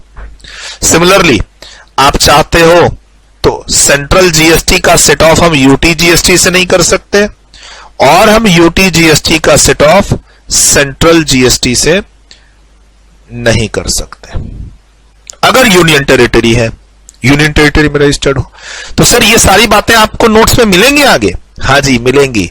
सर ये जो मैंने बताया है कौन किसके साथ सेट ऑफ होगा, यही बात हम आगे पढ़ेंगे सेक्शन 49 ऑफ सीजीएसटी एक्ट में, सेकंड चैप्टर में, पेमेंट ऑफ टैक्स।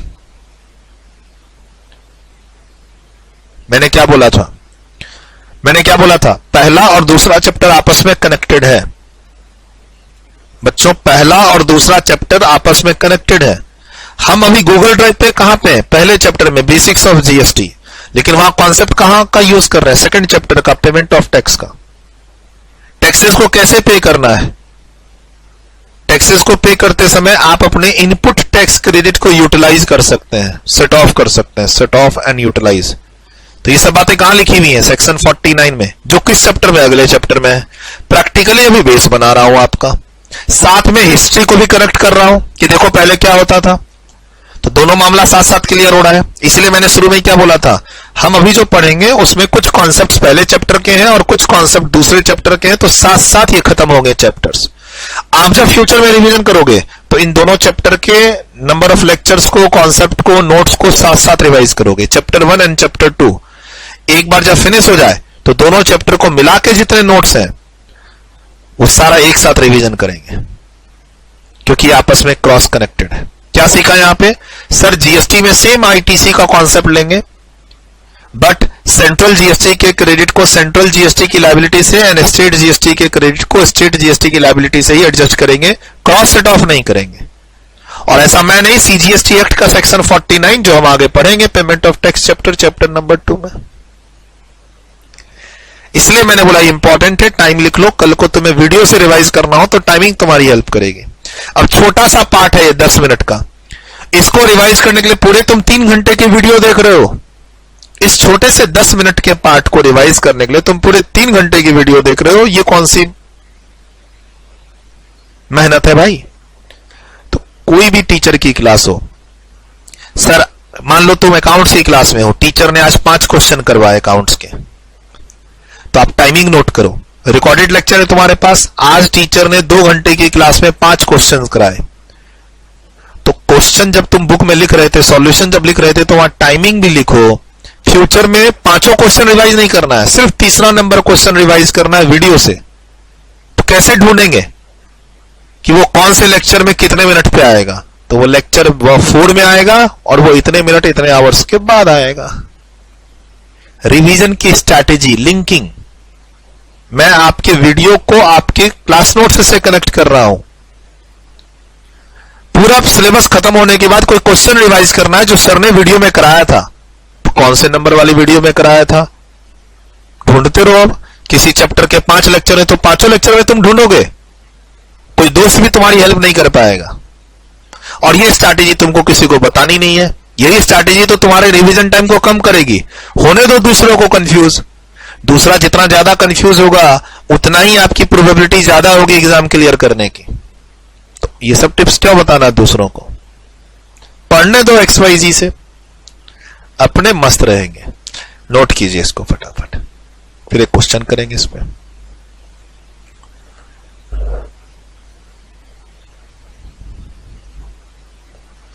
ये लिख चुके थे, है ना? यहां तक वैट कंप्लीट। अब हम लोग जीएसटी में आ गए। सर जीएसटी में सेम कॉन्सेप्ट है, लेकिन 2 तरह के टैक्सेस हैं, तो वहां क्रेडिट लेंगे, लेकिन सेट ऑफ करते समय ध्यान रखेंगे कि कहीं क्रॉस सेट ऑफ ना हो जाए, यानी स्टेट का सेंट्रल के साथ और सेंट्रल का स्टेट के साथ ऐसा ना हो जाए। सिमिलरली यूनियन टेरिटरी में भी ध्यान रखना है। सर आगे सेक्शन 49 पढ़ाओगे? हाँ जी पढ़ेंगे। Payment of tax chapter number 2 आपकी बुक का 2 सेक्शन वहां पढ़ेंगे, 49 एंड 50, एंड उससे रिलेटेड काफी सारे रूल्स भी पढ़ने हैं हमें। मजा आएगा अगले चैप्टर में। बट उसके आधे कॉन्सेप्ट तो हम इन्हीं क्लासेस में खत्म कर लेंगे शुरू में ही। डन? वीडियो रोक के लिखा? वीडियो रोक के लिख लिया? नेक्स्ट, अब हम ये एग्जाम्पल करेंगे छोटा सा एग्जाम्पल करेंगे जीएसटी के कॉन्सेप्ट पे। क्या कहता है मिस्टर ए? अब जीएसटी के क्वेश्चन में हमेशा क्वेश्चन बताएगा कि तुम रजिस्टर्ड हो तो कहां रजिस्टर्ड हो, स्टेट में तो किस स्टेट में, यूनियन टेरिटरी में तो किस यूनियन टेरिटरी में।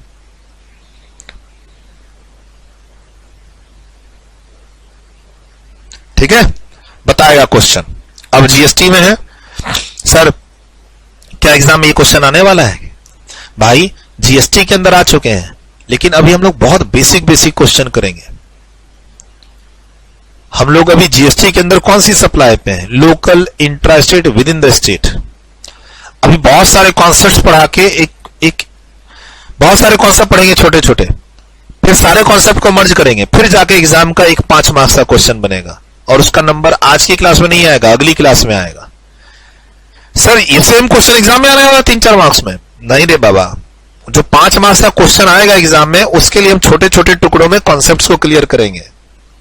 सर परचेज की हो तुम गुड्स 4 लाख रुपए में, एक्सक्लूडिंग यानी अलग से जीएसटी दी हो 18%।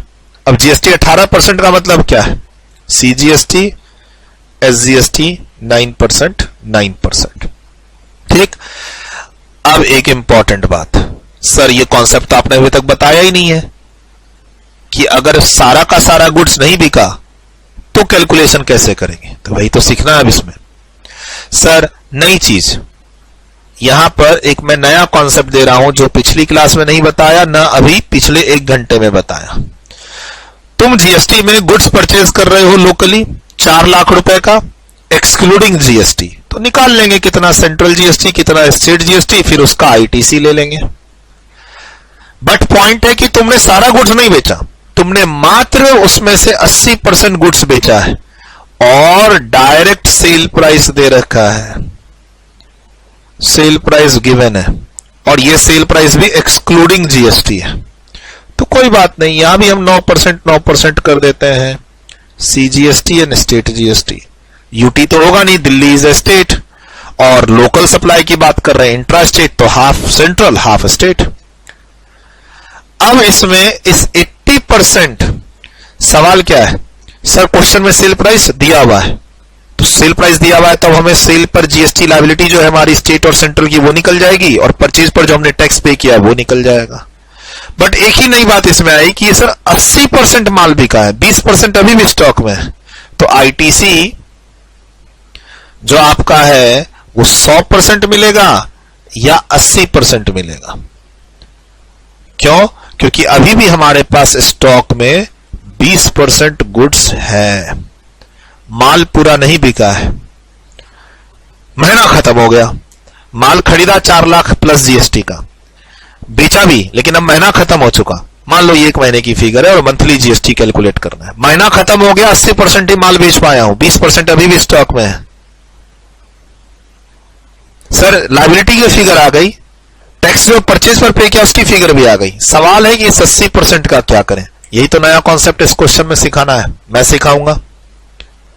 80% गुड्स आर सोल्ड, तो सवाल है कि क्या हमें आईटीसी कितना मिलेगा, 100 या 80? तो सर पूरा का पूरा 100% मिलेगा।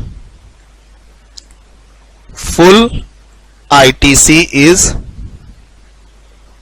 Available for set off utilization against GST liability irrespective of closing stock level। Closing stock में गुड्स है, दुकान तो बंद नहीं कर रहे हो ना, दुकान तो भी चलेगी, और माल खरीदोगे और माल बेचोगे, माल खरीदना बेचना चलता रहेगा। तो बोलता है स्टॉक की टेंशन मत लो, माल खरीदे हो आईटीसी ले लो, खरीदा परचेज किया ना गुड्स, आईटीसी ले लो, कितना ले लो, पूरा 100% ले लो। तो तुमको यहां पे प्रोरेटा आईटीसी नहीं करना है, प्रोरेटा आईटीसी की मुझे 80% करना होगा, आईटीसी का हम वही सेट ऑफ करेंगे, तो वो सब काम आपको नहीं करना है। नो प्रोरेटा कि 80% माल बिका है तो हमें 80% ही आईटीसी मिलेगा परचेज वाला सेट ऑफ करने के लिए। देखो सेट ऑफ होगा, हाँ होगा, अब तुम जान चुके हो। परचेज प्राइस सेल प्राइस दे रखी है अपने को, तो टैक्सेस पेड ऑन परचेज निकाल के आईटीसी लेना है और टैक्सेस पेएबल ऑन सेल की फिगर निकालनी है, एक कैलकुलेशन करना और एक फॉर्मेट चार्ट चाहिए अपने को। बेसिकली अब यहां पर इसको प्रेजेंट करने के लिए एक चार्ट चाहिए, जो चार्ट आपके पास नहीं है, क्योंकि लोकल सेल्स टैक्स में तो आईटीसी मिलता नहीं था और वैट में एक ही टैक्स था, डबल टैक्स का कोई चक्कर ही नहीं था। यहां तो 2 टैक्स है, परचेज पर भी और सेल पे भी, और आपने ऊपर लिखा है कि क्रॉस एडजस्टमेंट कर नहीं सकते, तो अपने को यहां एक चार्ट चाहिए। वही चार्ट तो सिखाने बैठा हूं, वही चार्ट तो मैं सिखा रहा हूं, ठीक है। अब इसी में फिर कॉन्सेप्ट को थोड़ा और बढ़ाएंगे, एक्सक्लूडिंग को इंक्लूडिंग करेंगे, 1 गुड्स है 2 गुड्स करेंगे, लोकल परचेज है दूसरी स्टेट से लेके आएंगे, आईजीएसटी को इन्वॉल्व करेंगे, लोकल सेल है इसमें फिर इंटर स्टेट सेल को इन्वॉल्व करेंगे, आईजीएसटी को इन्वॉल्व करेंगे, आईजीएसटी को सीएसटी से कंपेयर करेंगे। ऐसे ही आपका कॉन्सेप्ट्स फिर बिल्डअप होता रहेगा, ठीक है। फिर मैन्युफैक्चरर को इन्वॉल्व करना है, फिर सर्विस प्रोवाइडर को इन्वॉल्व करना है। अगली क्लास में सारे छोटे छोटे ये कॉन्सेप्ट्स खत्म हो जाएंगे, अपने आप 5 मार्क्स के आप बनाने लायक हो जाओगे। सर कोई पूछे तुमसे कि क्रॉस सेट ऑफ क्यों नहीं अलाउड है, तो भाई तुमने किसी दूसरे कोचिंग सेंटर में फीस दे रखी है, मान लो रजिस्ट्रेशन फी, उस फीस को मेरी वाली फीस से तुम मेरे कोचिंग में एडमिशन लेते समय कैसे एडजस्ट करोगे? एक फैकल्टी की फी को दूसरे फैकल्टी की फी से एडजस्ट कैसे करोगे? तुमने किसी दूसरे कोचिंग में फी जमा कर दी, एडवांस बोल के, क्लास मेरे यहां ले रहे हो और तुम मुझे बोलो सर वो एडवांस एडजस्ट कर दीजिए। कैसे करूंगा? दूसरे कोचिंग का मेरा पैसा ही तो मैं एडजस्ट कर पाऊंगा। तुमने अगर मेरे यहां एडवांस दिया होता तो भाई सेंट्रल गवर्नमेंट का टैक्स का पैसा अगर तुमने दिया है परचेज करते समय तो ही तो वो सेंट्रल गवर्नमेंट की लायबिलिटी से एडजस्ट होगा। दोनों अलग अलग गवर्नमेंट है, दोनों की रेवेन्यू अलग अलग है। जो पैसा सेंट्रल गवर्नमेंट के पास चला गया उसका सेट ऑफ स्टेट गवर्नमेंट कैसे देगी? और वैसे ही सिमिलरली जो पैसा स्टेट गवर्नमेंट के पास चला गया परचेज के थ्रू उसका सेट ऑफ सेंट्रल गवर्नमेंट कैसे देगी? गवर्नमेंट सेमी गवर्नमेंट से तो तुम सेट ऑफ लेने की कोशिश करोगे। बस इसीलिए कहता है क्रॉस एडजस्टमेंट अलाउड नहीं है। कास्केडिंग इफेक्ट नहीं होगा। हम आपको आईटीसी दे रहे हैं और सेट ऑफ भी दे रहे हैं। हम आपके टैक्सेस पेड ऑन परचेजेस को कॉस्ट में ऐड ही नहीं कर रहे हैं ना, तो कास्केडिंग इफेक्ट नहीं होगा। बस फर्क क्या है वैट और जीएसटी में? वहां एक टैक्स था, यहां दो टैक्सेस हैं। नियम आपको लिख ही दिया है, कोई बात नहीं। देखो यहां कुछ छूट तो नहीं रहा लिखने के लिए। डन, वीडियो रोक के लिखा। अब यहां वीडियो रोको, इसको लिख भी लो अच्छे से। क्या अगर आपका कुछ स्टॉक कुछ गुड्स स्टॉक में रह भी गया है तो कोई दिक्कत नहीं, आपको आईटीसी पूरा मिलेगा। No restriction on ITC, no restriction on ITC. आप यहां पे वीडियो को रोको, इसको लिखो, सॉल्यूशन मैं दूंगा, फॉर्मेट मैं दूंगा, आप बस ब्रेक ले लो। वीडियो रोको, इसको लिखो, ब्रेक ले लो 10-15 मिनट का, उसके बाद वीडियो रिज्यूम करो। तुम्हारे सामने इस क्वेश्चन को मैं सॉल्व करूंगा, फिर इसमें मैं वैरायटी दूंगा, उसको बोलूंगा तुम्हें सॉल्व करने के लिए। पहले मुझे सिखा लेने दो। लिखिए, वीडियो रोकिए, ब्रेक लीजिए।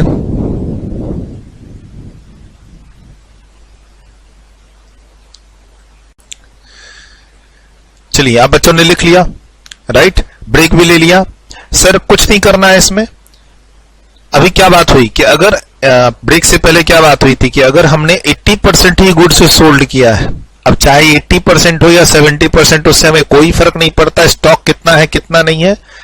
आपने गुड्स परचेज किया, जो भी जीएसटी आपने उस परचेज पर पे किया है आपको आईटीसी ले लेना है, और जिस भी पीरियड की ये सेल है उससे जो भी लायबिलिटी आ रही है उससे आप उस आईटीसी को एडजस्ट कर देंगे। ठीक है, और प्रोसेस वही फॉलो करना है अपने को। क्या सीजीएसटी को सीजीएसटी से सेट ऑफ करना है और स्टेट जीएसटी को स्टेट जीएसटी से, जो यहां पर हम लोग बात कर रहे थे कॉन्सेप्ट की, राइट। दो तरह के टैक्सेस हैं तो दो तरह के कॉलम बनेंगे लायबिलिटी कंप्यूट करते समय। आईटीसी भी दो तरीके की होंगी, तो एक प्रेजेंटेशन देख लेते हैं। 4 लाख रुपए का परचेज है, 18% जीएसटी पे तो 9%। आपके पास आईटीसी कितना होगा? 36,000। आपके पास यहां पर आईटीसी कितना होगा? 36,000 और 36,000 हाफ, यानी सीजीएसटी हाफ एसजीएसटी। परसेंटेज को आप आधा करेंगे, 9%। एक्सक्लूडिंग है तो एक्सक्लूडिंग के केस में डायरेक्ट मल्टीप्लाई करते हैं। परचेज 4 लाख का एक्सक्लूडिंग जीएसटी, एक्सक्लूडिंग में डायरेक्ट 9% मल्टीप्लाई करते हैं। इंक्लूडिंग रहता है तो डिवाइड करके चलते हैं, है ना, वो हम प्रैक्टिस कर ही रहे हैं। अच्छा, आपने गुड्स सोल्ड किया, सेल प्राइस दिया है तो डायरेक्ट आपको 9% से मल्टीप्लाई करना है। लायबिलिटी कितनी हो जाएगी? 63,000 दोनों कॉलम में, CGST and SGST set off कर लेंगे, नेट लायबिलिटी पे कर देंगे। सर क्या जीएसटी में आईटीसी मिलता है? हाँ मिल रहा है। आईटीसी सीजीएसटी, आईटीसी आपका एसजीएसटी, सेट ऑफ भी हो रहा है। हाँ सर हो रहा है, कास्केडिंग इफेक्ट नहीं है, वैट जैसा ही है। इसीलिए जीएसटी को वैट भी बोलते हैं। खाली जीएसटी को वैट बोलते हैं तो पिछला वाला वैट स्टेट लेवल का था, ये वाला वैट नेशनल लेवल का है। तो उसमें धीरे धीरे आ जाएंगे अगली क्लास तक में कि नेशनल लेवल वैट कैसे है ये, और पहले वाला स्टेट लेवल पे ही क्यों था, ये आप लिख चुके हैं, है ना। स्टॉक 70 हो, 80 हो, 20 हो, से कोई फर्क नहीं पड़ता। परचेज करते रहो, आईटीसी लेते रहो, माल बेचते रहो, लायबिलिटी क्रिएट करते रहो, उसके बाद आप सेट ऑफ कर दो। एग्जाम में ये किसी पर्टिकुलर पीरियड का होगा, मंथ, क्वार्टर, हाफ ईयर का होगा। एग्जाम में और भी इसमें सेल होंगी, हो सकता है इसके अंदर इंट्रा के साथ इंटर स्टेट परचेज भी हो या फिर इंटर स्टेट सप्लाई भी हो, तो वो लेवल धीरे धीरे हम लोग अचीव कर लेंगे। इसका प्रेजेंटेशन देख लेते हैं। कुछ नहीं करना है, जब सेल प्राइस दी भी हो तो आपको वो purchase plus add manufacturing expenses profit equal to sale price वो सब निकालने की कहीं कोई जरूरत नहीं है। सीधा आप कॉलम में आ जाएंगे, एक फॉर्मेट में कि हमें जीएसटी कंप्यूट करना है। अच्छा, दो तरह के टैक्स लगते हैं सप्लाई पे, तो दो कॉलम। सबसे पहले आपको सेंट्रल जीएसटी लिखना है और उसके बाद स्टेट जीएसटी। स्टेट है तो स्टेट, नहीं तो यूनियन टेरिटरी। पर्टिकुलर्स। अब आपने क्या किया, इंट्रा स्टेट सप्लाई। सर हाँ सर, इंट्रा स्टेट सप्लाई किया है। कितने रुपए का, 7 लाख रुपए का। तो आपको 7 लाख का 9% सीजीएसटी के कॉलम में लिख दिया, और फिर एसजीएसटी 7 लाख का 9% एसजीएसटी के कॉलम में लिख दिया। टैक्सेस का अमाउंट आ गया। अब आपको क्या करना पड़ता है, इसमें से आईटीसी माइनस करना पड़ता है। तो आईटीसी क्या है, परचेजेस पे इनवर्ड सप्लाई पर जो जीएसटी आपने पे किया उसका आईटीसी। लेकिन वहां भी दोनों अलग अलग जीएसटी पे किया आपने, तो सीजीएसटी एसजीएसटी 4 लाख का 9%, 4 लाख का 9%। सेट ऑफ कर देंगे तो क्या आ जाएगा, नेट जीएसटी पेएबल कितना, 27,000। अब ये आप जो पे करेंगे कैसे करेंगे, कैश से करेंगे, ऑब्वियस ही बात है। अब ये कैश से पे क्या होता है, इसका प्रोसेस क्या है सर, थोड़ा ये एक्स्ट्रा आपको अब नॉलेज। देखो, जब जीएसटी में बात कर रहे हैं तो जीएसटी में और भी एलिमेंट को इन्वॉल्व करेंगे। अभी थोड़ी देर पहले मैंने सेक्शन 49 को इन्वॉल्व किया। क्या, क्रॉस सेट ऑफ अलाउड नहीं है, सेंट्रल का स्टेट के साथ, स्टेट का सेंट्रल के साथ। आया ना रेफरेंस में, सेंट्रल को सेंट्रल से करेंगे, स्टेट को स्टेट से करेंगे। कुछ तो नॉलेज मिल ही रहा है, एग्जाम्पल भी चल रहा है, कॉन्सेप्ट भी डेवलप हो रहा है, और हम आगे की चीज भी पढ़ रहे हैं। आपको पता है सेट ऑफ होने के बाद बैलेंस को कैसे पे करना है, बट जीएसटी में कैसे ये पे होता है, जीएसटी में ये पे कैसे होता है, तो कुछ नहीं करना होता है। आपको अपने बैंक से पैसा ट्रांसफर करना पड़ता है ऑनलाइन पोर्टल पर। जिस पोर्टल पे आपने जाके रजिस्ट्रेशन लिया है, उसी पोर्टल में आप अपना जब यूजर आईडी पासवर्ड डालोगे तो आपको वहां पर अपना एक तरह से आपको वहां पर क्या मिलेगा, इंटरफेस मिलेगा कि भैया आपका ये अकाउंट है जीएसटी के अंदर, आप हमारे यहां रजिस्टर्ड हो, आ जाओ। यूजर आईडी पासवर्ड डालेंगे, मैं ले जाऊंगा पोर्टल पे, अपना यूजर आईडी पासवर्ड डाल के बताऊंगा, तो एक बार बेस बन जाए आपका। यहां पे पोर्टल में दिखा दूंगा। सर जीएसटी के पोर्टल पर हम रजिस्ट्रेशन लेते हैं, उसी पोर्टल पर आपको जीएसटी पे करना पड़ता है। ये बात हुई थी आपके साथ बेसिक डिस्कशन में कि जीएसटी के पोर्टल पर हम लोग जीएसटी का रजिस्ट्रेशन लेते हैं, जीएसटी का पेमेंट भी करते हैं। उस पोर्टल पे बैंक भी है, उस पोर्टल पे स्टेट गवर्नमेंट भी है, उस पोर्टल पे सेंट्रल गवर्नमेंट भी है, उस पोर्टल पे टैक्स पेयर भी है। सर ये जो पेमेंट करनी है यहाँ पर 27,000 आप अपने बैंक से ट्रांसफर करेंगे, सीजीएसटी एसजीएसटी बोल के। जब आप बैंक से ट्रांसफर करेंगे पैसा, तो आपको वहां पर लिखना पड़ेगा कि हम सीजीएसटी में इतना ले जा रहे हैं, एसजीएसटी में इतना ले जा रहे हैं। तो जब बैंक से पोर्टल में पैसा जाएगा, पोर्टल में, तो पोर्टल में आपका जो एक अकाउंट बना है, वहां पर आपको एक इलेक्ट्रॉनिक कैश लेजर मिलेगा। उसके अंदर वो पैसा क्रेडिट हो जाएगा, आपके बैंक में वो पैसा डेबिट होगा। अब बैंक से पैसा निकल के कहां चुका, पोर्टल के अंदर आपको मिला हुआ है क्या, हाँ क्या मिला हुआ है, इलेक्ट्रॉनिक कैश लेजर। अब कैश लेजर में पैसा आ गया, अब कैश लेजर में पैसा आ गया बैंक से तो क्रेडिट हुआ। अब आपको जीएसटी पे करना है, तो क्या करना होगा, कैश लेजर को डेबिट करना होगा और उस पैसे को ट्रांसफर करना पड़ेगा कहां, इलेक्ट्रॉनिक लायबिलिटी लेजर में। लायबिलिटी लेजर में पहले से लायबिलिटी दिख रही है आपके पास 27,000 की, वहां जाके वो एडजस्ट हो जाएगा और उसको जीरो कर देगा। लायबिलिटी लेजर में कितनी ग्रॉस लायबिलिटी थी, 63,000 की, बट उसमें तो कुछ लायबिलिटी एडजस्ट हो गई ना आपके आईटीसी 36,000 से, तो लायबिलिटी कितनी दिख रही है वहां पे 27,000। तो ये लायबिलिटी कैसे पे ऑफ होगी, तो इलेक्ट्रॉनिक कैश लेजर से पैसा ट्रांसफर होगा। सर क्या ये सब चीजें हमें आगे पढ़नी है, electronic cash ledger, electronic liability ledger या फिर इलेक्ट्रॉनिक क्रेडिट लेजर? हाँ, आपको जीएसटी पोर्टल पे 3 लेजर मिलते हैं। जब आपका अकाउंट वहां क्रिएट हो जाता है तो जीएसटी पोर्टल पे आपको 3 लेजर मिलते हैं, 3 इलेक्ट्रॉनिक लेजर। ये हम लोग पेमेंट ऑफ टैक्स चैप्टर में पढ़ेंगे। 3 इलेक्ट्रॉनिक लेजर मिलते हैं आपको। एक मिलता है आपको liability ledger, electronic liability ledger. दूसरा मिलता है क्रेडिट लेजर जिसमें आईटीसी का लेखा जोखा रखते हैं, और तीसरा मिलता है कैश लेजर। जब आप बैंक से पैसा ट्रांसफर करते हैं और फिर कैश लेजर से जब आप लायबिलिटी पे ऑफ करते हैं तो यह डेबिट क्रेडिट होता है। बैंक से पैसा जाता है तो इलेक्ट्रॉनिक कैश लेजर में क्रेडिट होता है। क्या ये भी पढ़ना है हमें, डेबिट क्रेडिट भी? हाँ, जब हम लोग सेकंड चैप्टर में पहुंचेंगे, पेमेंट ऑफ टैक्स चैप्टर में, वहां पे सेक्शन 49 सेक्शन 50 के अलावा हमें रूल्स भी पढ़ने हैं। एक रूल कैश लेजर का है, एक रूल लायबिलिटी लेजर का है, एक रूल क्रेडिट लेजर का है। वहां ये सारी बातें आपको मिलेंगी जो मैं यहां प्रैक्टिकली आपको बता रहा हूं। तो सर आपको पता है कि सर लायबिलिटी पहले लिखेंगे, उसके बाद उसमें आईटीसी माइनस करेंगे और नेट पे ऑफ होगा। लेकिन अब वैट में कैश लेजर, क्रेडिट लेजर का कॉन्सेप्ट नहीं था। जीएसटी के अंदर ये एक नया कॉन्सेप्ट है। जीएसटी के अंदर आपको, वैट में ऐसा कॉन्सेप्ट नहीं था, मतलब बिफोर जीएसटी ऐसा कोई कॉन्सेप्ट ही नहीं था कि गवर्नमेंट आपको लेजर प्रोवाइड करेगी पोर्टल पे। ये जीएसटी के अंदर आया first time.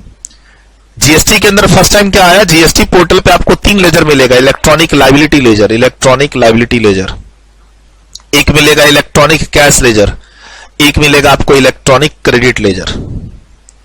Electronic credit ledger में क्या चीज का लेखा जोखा रहेगा, आपके आईटीसी का। आप जो सप्लाई करेंगे, intra state supply, inter state supply, आप जो सप्लाई करेंगे during the month, during the quarter, कौन सी सप्लाई, इंट्रा स्टेट और इंटर स्टेट, इसकी रिपोर्टिंग करनी पड़ती है पोर्टल पे। सीखेंगे आगे। जब आप अपनी सप्लाई की रिपोर्टिंग पोर्टल पे करते हैं, यानी कितने रुपए की सप्लाई की, उसका क्या परसेंटेज था, किस वैल्यू की सप्लाई की, उसका क्या परसेंटेज था, तो उससे लायबिलिटी क्रिएट होती है पोर्टल पे। आपके बुक्स में, अकाउंट्स में जब आप जर्नल एंट्री पास करते हो तो वहां तो है ही जो है। सर आप अपनी बुक्स मेंटेन करते हो कंप्यूटर पे, वो अलग करते रहो। गवर्नमेंट अपने पोर्टल पे भी आपका लेखा जोखा मेंटेन कर रही है, और वो लेखा जोखा आप ही को मेंटेन करना है पोर्टल पे गवर्नमेंट के। जब तक देखो, जब तक आप अपनी सप्लाई नहीं बताओगे गवर्नमेंट को, गवर्नमेंट जीएसटी कैसे कैलकुलेट करेगी। तो गवर्नमेंट बोलती है तुमने जो भी मंथ में या क्वार्टर में जो भी सप्लाई किया है, इंट्रा स्टेट या इंटर स्टेट, B2B या B2C, वो सब की रिपोर्टिंग पोर्टल पे करनी है। अब रिपोर्टिंग करोगे कि तुमने इतने लाख का माल इतने % पे बेचा है, इंट्रा इंटर, तो अपने आप लायबिलिटी क्रिएट होती जाएगी पोर्टल पे। वो लायबिलिटी कहां रिफ्लेक्ट होगी, इलेक्ट्रॉनिक लायबिलिटी लेजर में। इलेक्ट्रॉनिक लायबिलिटी लेजर में जब आप परचेजेस करोगे, जब आप परचेजेस पर जीएसटी पे करोगे, तो उसकी रिपोर्टिंग कहां होती है, इलेक्ट्रॉनिक क्रेडिट लेजर में। अब ये इलेक्ट्रॉनिक क्रेडिट लेजर में कैसे आएगा वो भी मैं बताऊंगा आपको। बहुत खतरनाक तरीका है। सर आपकी लायबिलिटी क्या है पोर्टल पे पता चलेगी इलेक्ट्रॉनिक लायबिलिटी लेजर से। आप कितना आईटीसी है, कितना एडजस्ट कर सकते हैं, ये सब कहां से पता चलेगा, इलेक्ट्रॉनिक क्रेडिट लेजर से। सेट ऑफ हो गया। इलेक्ट्रॉनिक क्रेडिट लेजर से आप पैसा ट्रांसफर कर देंगे लायबिलिटी लेजर में, कितना, 36,000। तो लायबिलिटी लेजर में कितना बचेगा, 27,000। अब वो 27,000 कहां से आएगा, तो कैश लेजर से आएगा। कैश लेजर में पैसा कहां से आएगा, तो बैंक से आएगा। तो आप एक अपने ऑफिस में बुक्स मेंटेन करो, अकाउंट्स मेंटेन करो, कोई दिक्कत नहीं है, और एक आपका ये रिकॉर्ड मेंटेन होगा पोर्टल पे भी। इंटरेस्टिंग है। धीरे धीरे चीजें और आपके सामने आएंगी। अभी फर्स्ट टाइम में 3-4 क्लास में आपने ये बात जानी है कि पोर्टल पे हमें 3 इलेक्ट्रॉनिक लेजर मिलते हैं, एक लायबिलिटी लेजर, एक क्रेडिट लेजर, एक कैश लेजर। जब बैंक से पैसा निकल के पोर्टल पे जाके गवर्नमेंट के पास जाता है तो वो कैश लेजर के थ्रू रूट होता है। आईटीसी कितना आपके पास है, कितना एडजस्ट कर रहे हैं, वो सब का लेखा जोखा कहां है, इलेक्ट्रॉनिक क्रेडिट लेजर में। और लायबिलिटी लेजर में आपकी लायबिलिटी है। आपकी लायबिलिटी लेजर में लायबिलिटी कैसे आ रही है, क्योंकि आप अपनी सप्लाई की रिपोर्टिंग कर रहे हैं। ये जो सप्लाई है 7 लाख का 9%, 7 लाख का 9%, हमें पोर्टल पे रिपोर्टिंग करनी पड़ती है। यहां जो लिखा है ना क्वेश्चन में कि तुमने 7 लाख रुपए का 18% का जीएसटी का माल बेचा है इंट्रा स्टेट, तो ये रिपोर्टिंग करनी पड़ती है पोर्टल पे, मंथली या क्वार्टरली। रिपोर्टिंग कर दी, रिपोर्टिंग करने से अपने आप लायबिलिटी क्रिएट हो गई। अब लायबिलिटी को नील करना है तो आपको लायबिलिटी लेजर में पैसा लेके आना पड़ेगा, कहां से, क्रेडिट लेजर से और कैश लेजर से। पहले ऑब्वियसली बात है क्रेडिट लेजर से लेके आएंगे, जितना पैसा शॉर्ट करेगा उतना कैश लेजर से लेके आएंगे, और कैश लेजर में पैसा कहां से आएगा, बैंक से आएगा। ठीक है। और भी इसमें एड ऑन करूंगा अगली क्लास तक में, इलेक्ट्रॉनिक क्रेडिट लेजर की और बात बताऊंगा तुमको मैंने। थोड़ा सा होल्ड करोगे, अपने आप चीजें आपके सामने आएंगी। और फिर जब हम लोग इंट्रोडक्शन चैप्टर में पहुंचेंगे, बुक में पेमेंट ऑफ टैक्स चैप्टर में बुक में पहुंचेंगे, तब तो काफी चीजें आपके सामने खुल के आ जाएंगी, और मैं उसको अपने पोर्टल पे ले जाके दिखाऊंगा भी। जीएसटी पोर्टल खोल के अपने पोर्टल पे जाके तुमको दिखाऊंगा भी। बट एक बार मैं थ्योरेटिकली आपका बेस बनाना चाहता हूं। मैं यहां पर डिस्कशन करके आपका एक बेस बनाना चाहता हूं, थ्योरेटिकली प्रैक्टिकली। उसके बाद पोर्टल पे ले जाके चीजों को दिखाऊंगा तो वो इमेज छप जाएगी आपको, है ना। कनेक्ट तो करूंगा ना। लिखिए इसको, आपका आंसर भी आ गया। सर इसमें क्या सीखा आपने? एक तो यहां पर आपका जब जीएसटी का हमने कॉन्सेप्ट शुरू किया तो यहां क्या बताया, सेंट्रल को सेंट्रल से, स्टेट को स्टेट से, ठीक, क्रॉस सेट ऑफ मत करना। यहां पर एक नई कॉन्सेप्ट सीख लिया आपने कि गुड्स कितना भी बचाओ स्टॉक में उससे कोई फर्क नहीं पड़ता, आईटीसी पूरा आपके पास अवेलेबल है सेट ऑफ होने के लिए। तो 4 लाख का माल खरीदे 18% यानी 9% पूरा का पूरा 36,000 आप एडजस्ट कर लो, कोई बात नहीं। प्रेजेंटेशन सीख ली, टेबल फॉर्मेट प्रेजेंटेशन, और आपने साथ साथ ये कैश लेजर, क्रेडिट लेजर और लायबिलिटी लेजर के बारे में जान लिया, अच्छी बात है। देखो यहां कुछ ऐड ऑन करना है,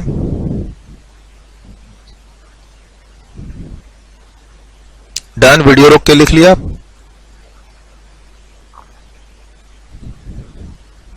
नेक्स्ट,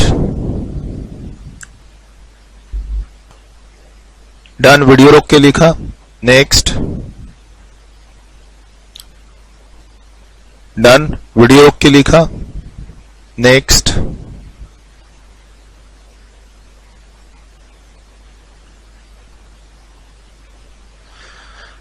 ठीक। सर क्या ये 3 लेजर है हमारे पास, इंफॉर्मेशन हमें मिलेगी आगे पढ़ने को? ये देखिए मैं आपको चैप्टर 2 में ले जाता हूं। Chapter 2 payment of tax, page number 2.1। यहां देखिए पहले ही पेज पे discussion, electronic liability ledger, electronic cash ledger, electronic credit ledger, है ना। हम सेक्शन 49 पढ़ेंगे, उससे रिलेटेड 3 लेजर के रेफरेंस आएंगे, फिर इन 3 लेजर के हमें रेस्पेक्टिव रूल्स पढ़ने हैं। काफी अच्छा डिस्कशन होगा यहां पे, जब आएंगे तब देख लेंगे। डन, यहां तक लिख लिया। अब एक डिफरेंट एग्जांपल, इसमें भी कुछ सीखेंगे, इसमें भी कुछ सीखेंगे, ठीक है। सर जीएसटी का ही एग्जांपल है, आप यूपी में रजिस्टर्ड है, ठीक है सर, और आपकी सप्लाई कौन सी है, इंट्रास्टेट सप्लाई। परचेज भी इंट्रास्टेट है और सप्लाई भी, सेल भी इंट्रास्टेट है विद इन द स्टेट। यानी यहां जो हम लोग स्टेट जीएसटी की बात करेंगे वो पैसा, वो रेवेन्यू किसका, यूपी स्टेट का है। इसके पहले जो हम लोग यहां पर स्टेट जीएसटी की बात कर रहे थे, ये एसजीएसटी की जो बात कर रहे थे, आप कहां रजिस्टर्ड थे, दिल्ली में, तो दिल्ली गवर्नमेंट की बात कर रहे थे, दिल्ली स्टेट गवर्नमेंट के जीएसटी रेवेन्यू की बात कर रहे थे। आप जब पोर्टल से पैसा जमा करेंगे ये 27,000 रुपीज, तो ये कहां जाएगा, दिल्ली स्टेट गवर्नमेंट के पास। ये पहले से गवर्नमेंट के पास जा चुका है 36,000 रुपीज परचेज के थ्रू। आपने जिससे परचेज किया था उसने गवर्नमेंट को 36,000 रुपए दे दिए आपसे टैक्स का पैसा लेके, जिसका आपने आईटीसी लिया, यहां एडजस्ट हो गया। अब आप बैंक से 27,000 रुपए पे कर रहे हैं 2 बार, बैंक से 2 बार 27,000 गया कैश लेजर में, और कैश लेजर से 2 बार 27,000 गया इलेक्ट्रॉनिक लायबिलिटी लेजर में। तो एक 27,000 पे क्या लिखा आपने, सेंट्रल जीएसटी, वो चला जाएगा सेंट्रल गवर्नमेंट के पास पोर्टल के थ्रू, और दूसरे 27,000 पे आपने क्या लिखा, स्टेट जीएसटी, तो वो दिल्ली स्टेट गवर्नमेंट के पास चला जाएगा पोर्टल के थ्रू। पोर्टल पे सबका एक्सेस है, बैंक का भी और गवर्नमेंट का भी और आपका भी। आप पैसा जमा कर रहे हैं बैंक के थ्रू, अब वो आपके बैंक से निकल के गवर्नमेंट के बैंक में चला जाएगा। तो गवर्नमेंट को पता कैसे चलेगा कौन सी गवर्नमेंट के पास ये पैसा जाएगा? पोर्टल पे तो सारी गवर्नमेंट है, स्टेट गवर्नमेंट भी है, सारी की सारी, यूनियन टेरिटरीज भी है, सेंट्रल गवर्नमेंट भी है। तो जब आप रजिस्टर्ड हो दिल्ली में, आप दिल्ली का एसजीएसटी रजिस्टर्ड होकर पे कर रहे हो, तो ये दिल्ली गवर्नमेंट के पास जाएगा, और आधा पैसा सेंट्रल का होता है, वो तो सेंट्रल के पास जाएगा ही। सब कुछ ऑटोमेटिक होता है पोर्टल पे, सारा लेखा जोखा, रिपोर्ट सब पोर्टल पे बनते जाती है। पहले ऐसा नहीं होता था, जीएसटी से पहले ऐसा कोई लेजर का कॉन्सेप्ट था ही नहीं, गवर्नमेंट को पता ही नहीं होता था। ये रियल टाइम पे पता चल रहा है ना गवर्नमेंट को। अब अच्छा सा एग्जांपल में मैंने क्या किया, मैंने इसमें 2 गुड्स 2 अलग अलग रेट के दे दिए। कुछ एक्स्ट्रा एफर्ट्स अब आपको मारने हैं इस क्वेश्चन में। एक तो मैंने देखिए इंक्लूडिंग एक्सक्लूडिंग का कॉन्सेप्ट फिर से दे दिया, परचेज में इंक्लूडिंग एक्सक्लूडिंग दे दिया, सेल्स में भी मैंने एक्सक्लूडिंग और इंक्लूडिंग दे दिया। यानी 2 परचेजेस और 2 सेल्स हैं, और परचेजेस में मैंने रेट अलग अलग दे दिए, 12% 18%। तुम गुड्स ए खरीद रहे हो, गुड्स ए बेच रहे हो, तो ऑब्वियस सी बात है सेल पे भी 12% लगेगा। गुड्स भी खरीद रहे हो, गुड्स भी बेच रहे हो, तो ऑब्वियस सी बात है अगर खरीदे 18% पे हो तो सप्लाई पे भी 18 लगेगा। ठीक। अब तुम एक ऐसी दुकान चलाते हो जहां पे 2 तरीके के तुम गुड्स में डील कर रहे हो, तुम एक ऐसी दुकान चला रहे हो जहां पर तुम दो तरीके के गुड्स में डील कर रहे हो, गुड्स ए गुड्स बी परचेज करते हो और गुड्स ए गुड्स बी सेल करते हो। ठीक, क्लियर है? अब हो सकता है स्टॉक में बचा हो गुड्स ए, बचा ही होगा, पता नहीं कितना स्टॉक क्या बचा है। सर स्टॉक अगर लिख भी दूं बचा है तो क्या फर्क पड़ेगा, स्टॉक तो हम देखते ही नहीं है। पहले लिखा था कि 20% स्टॉक बचा है, हो सकता है इसमें भी बचा हो, क्योंकि देखो ना तुम गुड्स ए 1,12,000 का खरीद रहे हो और बेच मात्र 50,000 का रहे हो, तो स्टॉक में गुड्स ए होगा। अब हमें पता नहीं है गुड्स ए कितना बेचे, तुम गुड्स बी कितना बेचे, स्टॉक में कितना है। दो तरीके के आइटम में डील कर रहे हो। हमें पता है जीएसटी को सेट ऑफ करना है, परचेज पर जीएसटी का आईटीसी लेना है और सेल वाले जीएसटी से सेट ऑफ करना है। बट सवाल है कि सर ये जो गुड्स ए है उसको अलग सॉल्व करें और गुड्स बी को अलग सॉल्व करें, ए का आईटीसी ए से सेट ऑफ करें, बी का आईटीसी बी से सेट ऑफ करें, दोनों को अलग अलग सॉल्व करें या एग्रीगेट सॉल्व करें। तो देखिए पहला पॉइंट जो आपको मालूम है, स्टॉक कितना बच रहा है नहीं बच रहा है वो रेलेवेंट नहीं है। अभी पहले क्वेश्चन किए उसी को रिपीट मैं यहां कर रहा हूं। एक कॉन्सेप्ट आपका क्लियर है, गुड्स खरीदा है आईटीसी ले लो, स्टॉक से मतलब नहीं है। अब अगर आप दो तीन तरह के गुड्स में डील कर रहे हो तो फिर क्या करेंगे, 1-to-1 मैचिंग करेंगे। तो मैंने लिख दिया है 1-to-1 मैचिंग आपको नहीं करना है। आपको कैसे चलना है, एग्रीगेट के कॉन्सेप्ट में चलना है। 1-to-1 मैचिंग नहीं करना है, मतलब ए का आईटीसी ए के ही लायबिलिटी से सेट ऑफ होगा क्या सर, और बी का आईटीसी बी के ही लायबिलिटी से सेट ऑफ होगा? नहीं, ऐसा कुछ भी नहीं है। आप कंबाइंड आईटीसी निकालिए और सोल्ड किए हो तो कंबाइंड लायबिलिटी निकालिए और टोटल में सेट ऑफ कीजिए। 1-to-1 मैचिंग नहीं करना है, ठीक है? समझ रहे हो? कोई आपसे बोले कि 2-3 आइटम में तुम डील करते हो, दुकान चलाते हो, 2-3 आइटम खरीदते हो और वही सब आइटम बेचते हो, तो अलग अलग आइटम वाइज आपको आईटीसी निकालना है, अलग अलग आइटम वाइज लायबिलिटी निकाल के अलग अलग सेट ऑफ करना है। तो नहीं, दुकान में तो 50 सामान खरीदते हो ना, तुम एक दुकान चलाओगे तो 50 सामान खरीदोगे और जो खरीदोगे उसमें फिर 50 सामान बेचोगे भी।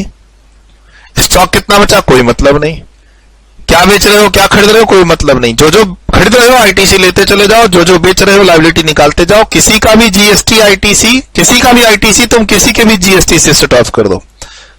यहां पे 12% जीएसटी है, उसका आईटीसी तुम 18% के लायबिलिटी से सेट ऑफ कर सकते हो। खाली क्या ध्यान रखना है, सेंट्रल का सेंट्रल से करना है और स्टेट का स्टेट से करना है, ठीक है? मान लो तुमने गुड्स से बेचा ही नहीं, जो बेचा है गुड्स बी बेचा है, तो क्या हम गुड्स ए का आईटीसी लेके सेट ऑफ कर दें गुड्स बी के लायबिलिटी से? यस, कर सकते हो। तुमने गुड्स ए बी खरीदा, ए को बेचा ही नहीं, खाली बी बेचा है, आईटीसी ले लो और दोनों का आईटीसी लेके सिर्फ बी से सेट ऑफ कर दो। कर सकते हो? हाँ कर सकते हैं, कोई दिक्कत नहीं। तो वही मैंने यहां पर लिखा है कि तुम्हारे पास कौन सा आइटम कितना बच रहा है स्टॉक में, उससे कोई मतलब नहीं। और 1-to-1 मैचिंग करके आईटीसी को सेट ऑफ करना है लायबिलिटी के साथ? नहीं, 1-to-1 मैचिंग करना है आईटीसी एंड जीएसटी लायबिलिटी का प्रोडक्ट वाइज।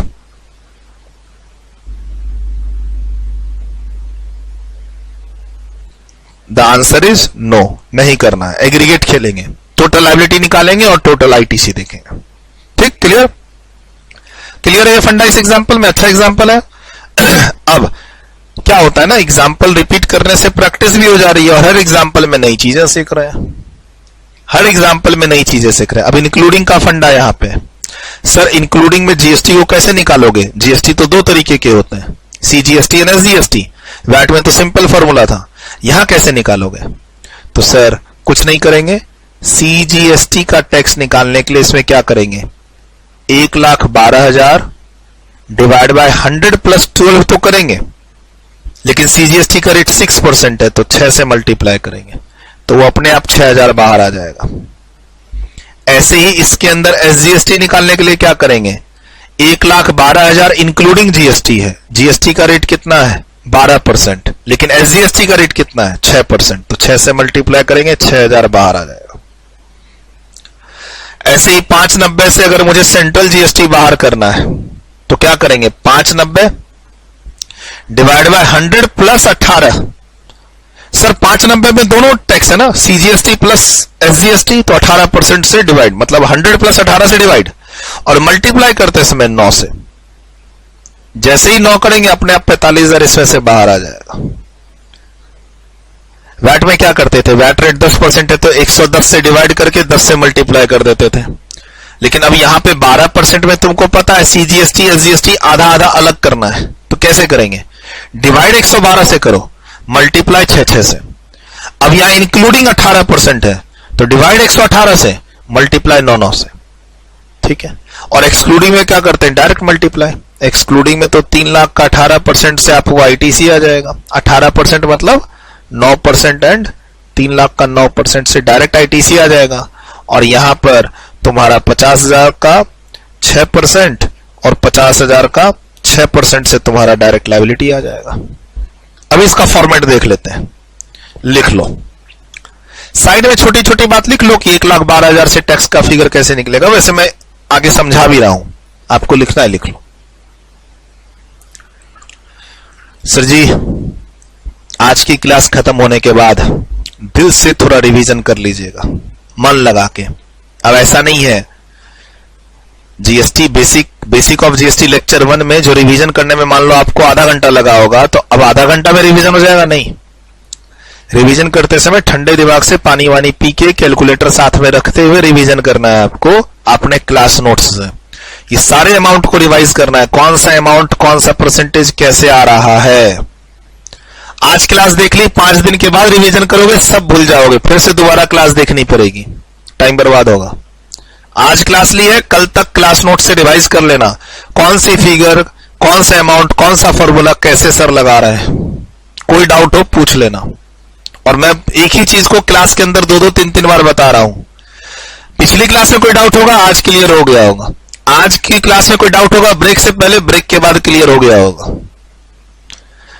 पढ़ते समय एक बार को डाउट आता है, लेकिन जब उसको आप दोबारा पढ़ रहे हो, मैं एक ही चीज को तो क्लास में 2-3 बार सॉल्व कर रहा हूं, तो डाउट कहां से रहेगा।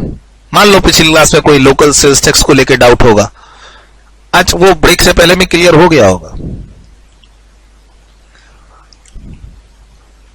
फिर भी कोई डाउट रह जाता है तो प्लीज मैसेज करके पूछिए, डाउट को होल्ड मत कीजिए। ये मत सोचिए कि हम 2-3 चैप्टर के बाद पूछेंगे या ये चैप्टर खत्म होने देता है, ऐसा कुछ मत कीजिए। अगर कहीं पे कोई डाउट है कुछ भी, तो आप लेके आइए उसको व्हाट्सएप चैट के थ्रू, मेरे रजिस्टर्ड स्टूडेंट्स।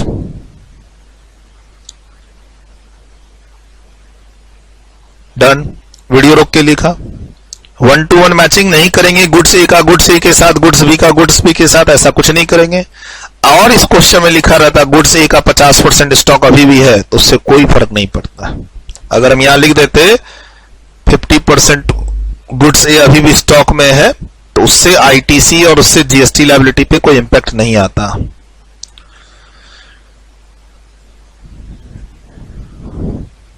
डन, वीडियो रोक के लिखा। सर ये इंक्लूडिंग एक्सक्लूडिंग का मैंने एक एग्जाम्पल ही आपको बना दिया। वैट का तो क्लियर था, लेकिन वो एग्जाम में काम आएगा नहीं। हमें काम एग्जाम में जीएसटी का आएगा। तो जीएसटी के अंदर सेल हो या परचेज, मान लो 1,18,000 का कोई फिगर है जिसमें 18% जीएसटी इंक्लूड है, ठीक। तो इसमें 9% क्या होगा, सीजीएसटी, और 9% क्या होगा, एसजीएसटी। ये फिगर परचेज भी हो सकती है, सेल भी हो सकती है। ऑल टुगेदर एक एग्जांपल दे रहा हूं फॉर्मूला सेट करने के लिए। अब इसमें आपको सीजीएसटी निकालना है, तो डिवाइड बाय 118, 18% का रेट है, तो डिवाइड बाय 118 इंटू 9 से एसजीएसटी सीजीएसटी आ जाएगा। बोला सर मुझे प्राइस एक्सक्लूडिंग जीएसटी निकालना है, प्राइस एक्सक्लूडिंग जीएसटी, यानी मुझे टैक्सेबल वैल्यू निकालना है। ये 1,18,000 क्या है, टैक्सेबल वैल्यू इंक्लूडिंग जीएसटी है। ये क्या है सर, टैक्सेबल वैल्यू। अब मुझे वैल्यू पे पहुंचना है, तो मैंने भी थोड़ी देर पहले बताया था, रेट पे पहुंचना हो तो रेट से मल्टीप्लाई करो, और वैल्यू पे पहुंचना हो तो 100 से मल्टीप्लाई करो। सीजीएसटी और एसजीएसटी के टैक्स पे पहुंचना है तो 99 से मल्टीप्लाई करना है, ठीक। टोटल 18% है तो डिवाइड 118 से होगा। अब तुम बोलते हो नहीं सर मुझे डायरेक्ट वैल्यू पे ले जाओ, तो डिवाइड करो 118 से, मल्टीप्लाई करो 100 से, डायरेक्ट वैल्यू पे आ जाओगे। बस सिंपल है। एक नया एग्जाम्पल के थ्रू ये मैंने आपको बता दिया, लिख लो इसको भी। डन, वीडियो रोक के लिखा। अब डायरेक्ट चलते हैं इस क्वेश्चन पे। क्वेश्चन में क्या था? सेल गुड्स ए को तुमने बेचा है 50,000 का 12% पे एक्सक्लूडिंग जीएसटी। लायबिलिटी निकाल देते से, इसमें लायबिलिटी निकाल लेते हैं। सर पर्टिकुलर्स आ गया, computation of GST payable, CGST, SGST, हमें जीएसटी लायबिलिटी निकालनी है ना। तो ये हमारा जीएसटी लायबिलिटी आ रहा है 50,000 का 6%, 3,000 और 3,000। और फिर हमारे पास एक और गुड्स था 5,90,000 इंक्लूडिंग जीएसटी 18% पे, तो 45,000 इसका भी निकल जाएगा।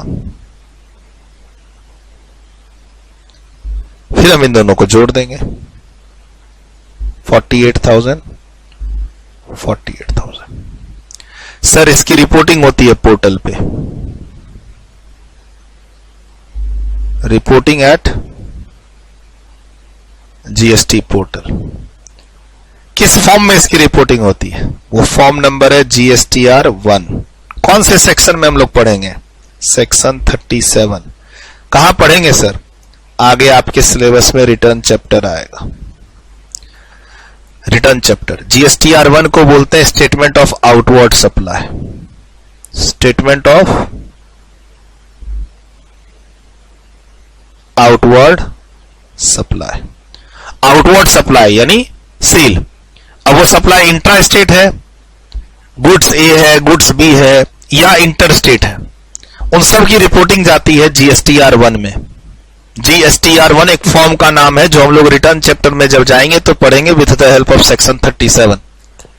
रिपोर्टिंग होगी जब आप अपनी सप्लाई को पोर्टल पे रिपोर्टिंग करोगे कि मैंने 50,000 का माल 6% की जीएसटी पे बेचा है, मैंने 5 लाख का माल 9% की जीएसटी पे बेचा है। तो जब आप इसकी रिपोर्टिंग करोगे तो ऑटोमेटिक आपको ये इलेक्ट्रॉनिक लायबिलिटी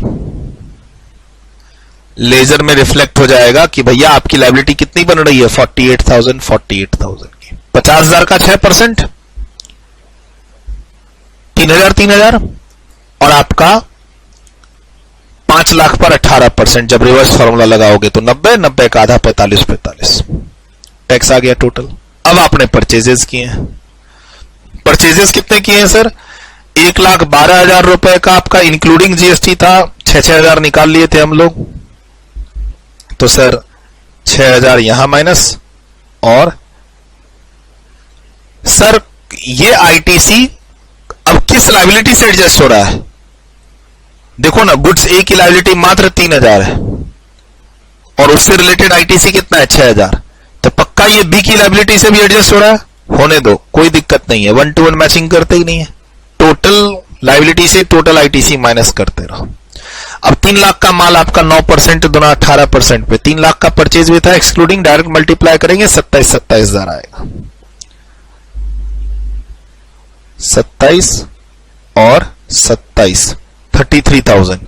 आपको 15,000 रुपए का नेट जीएसटी पेबल किसकी हेल्प से पे करना होगा? कैश लेजर की हेल्प से। वही बैंक से पैसा कैश लेजर में और कैश लेजर से पैसा लायबिलिटी लेजर में। और ये कहां रिफ्लेक्ट होगा?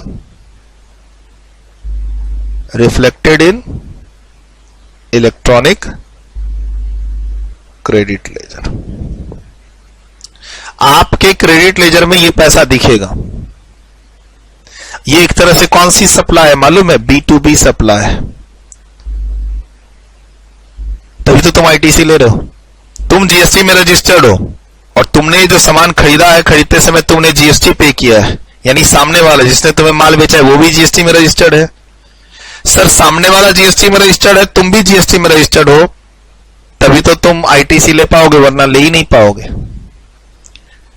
सर मैं सामान खरीद रहा हूं आगे बेचने के लिए, तो मैं जीएसटी में रजिस्टर्ड हूं, और जो सामान बेच रहा है उसको मैंने जीएसटी पे किया ना, मैंने जीएसटी पे करके माल खरीदा है, तो यानी वो भी रजिस्टर्ड है, वो रजिस्टर्ड, मैं भी रजिस्टर्ड। तो इसको क्या कहेंगे? B2B supply. B2B सप्लाई पे ही आईटीसी मिलता है। आईटीसी लेने के लिए क्या करना होगा? आईटीसी क्लेम करने के लिए जो भी ये क्लेम करना चाहता है, कौन? बायर। अभी आप बायर हैं, आपने सामान खरीदा है, आपने गुड्स ए खरीदा है, आपने गुड्स बी खरीदा है, इस पर आईटीसी मिलेगा, लेकिन आईटीसी के लिए आपका रजिस्टर्ड होना जरूरी है। तो आप है तो यूपी में रजिस्टर्ड, ठीक है। अच्छा, सामने वाला तुमसे 12% और 18% जीएसटी ले रहा है, मतलब सामने वाला भी रजिस्टर्ड है, तो इसी को B2B सप्लाई बोलते हैं। और आईटीसी B2B सप्लाई पे ही मिलती है, आईटीसी B2B सप्लाई पे ही मिलती है। सेट ऑफ हो गया, कैश लेजर के थ्रू पे कर दो बैलेंस को। ठीक, लाइबिलिटी आपकी 48 की, 48 क्रेडिट में ऑलरेडी आपके पास कितना 33 शॉर्ट कर गया 15। अब बैंक से कैश लेजर, कैश लेजर से लाइबिलिटी लेजर। बैंक से कहां आएगा, इलेक्ट्रॉनिक कैश लेजर में, और यहां से पैसा कहां जाएगा, इलेक्ट्रॉनिक लाइबिलिटी लेजर में। और पैसा कहां से, इलेक्ट्रॉनिक क्रेडिट लेजर से पैसा जाएगा इलेक्ट्रॉनिक लाइबिलिटी लेजर में। लाइबिलिटी कितने की थी, 48। पैसा आया 6,000 रुपए, पैसा आया 27,000 रुपए, यानी 33,000 रुपए का आईटीसी आ गया, और कैश लेजर से 15,000 आ गया, तो अपने आप जीरो हो गया। लाइबिलिटी आपकी नील हो गई ना जब इतना पे कर दोगे आप तो। ठीक है, बहुत सिंपल कॉन्सेप्ट है। Question complete. क्या क्या सीख लिया इसमें, 1 to 1 मैचिंग नहीं करनी है, एग्रीगेट लेके चलना है, एक्सक्लूडिंग इंक्लूडिंग का पता चल गया, फॉर्मूला भी पता चल गया, और फिर से एक क्वेश्चन और कर लिए, कोई दिक्कत नहीं है।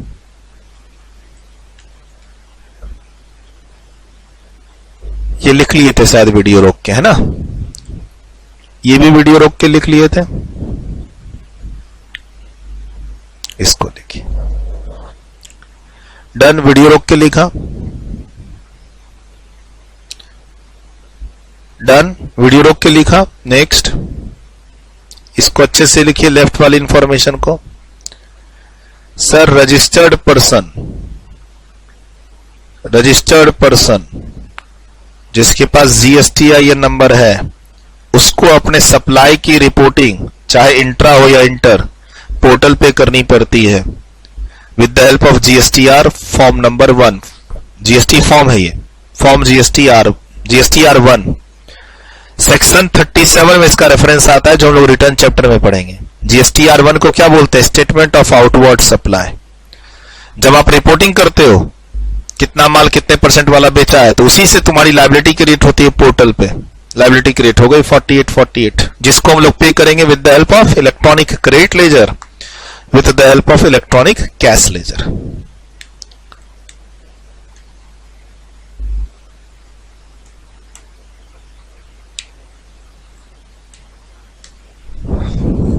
डन, वीडियो रोक के लिखा,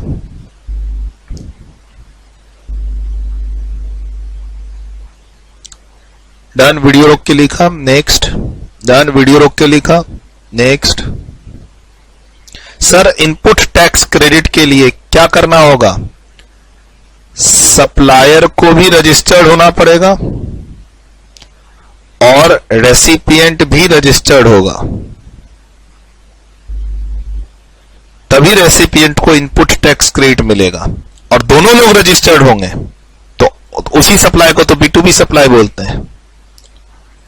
सर, मैंने माल बेचा तुमको, मैं तुमसे जीएसटी लेके गवर्नमेंट को दूंगा, मेरी सेल है तुम्हारी परचेज है, तो मैं तुमसे जीएसटी लेके गवर्नमेंट को दूंगा, तुम उस जीएसटी का आईटीसी लोगे। तो आईटीसी क्यों ले रहे हो, क्योंकि तुम भी आगे उसको बेचोगे। You are a businessman and you are registered with GST. आगे गवर्नमेंट को टैक्स दोगे तभी तो पीछे वाले टैक्स का तुमको आईटीसी मिल रहा है। फंडा यही है जो वैट में बताया था। ए ने माल बेचा बी को, बी ने माल बेचा आगे सी को, तो जब आगे माल बेच रहे हो तो पीछे वाले परचेज का तुमको क्या मिलता है, आईटीसी। सेम फंडा जीएसटी में भी है। आईटीसी नहीं मिलेगा तो कास्केडिंग इफेक्ट हो जाएगा, डबल टैक्स हो जाएगा, टैक्स ऑन टैक्स हो जाएगा, जो पहले लोकल सेल्स टैक्स में होता था।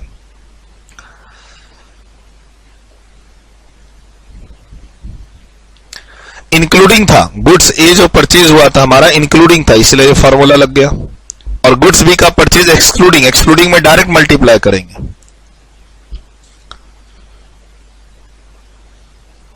डन, वीडियो रोक के लिखा।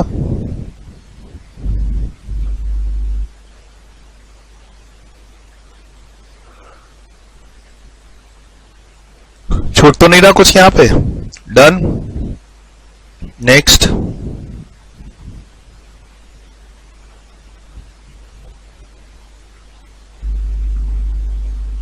डन, वीडियो रोक के लिखा।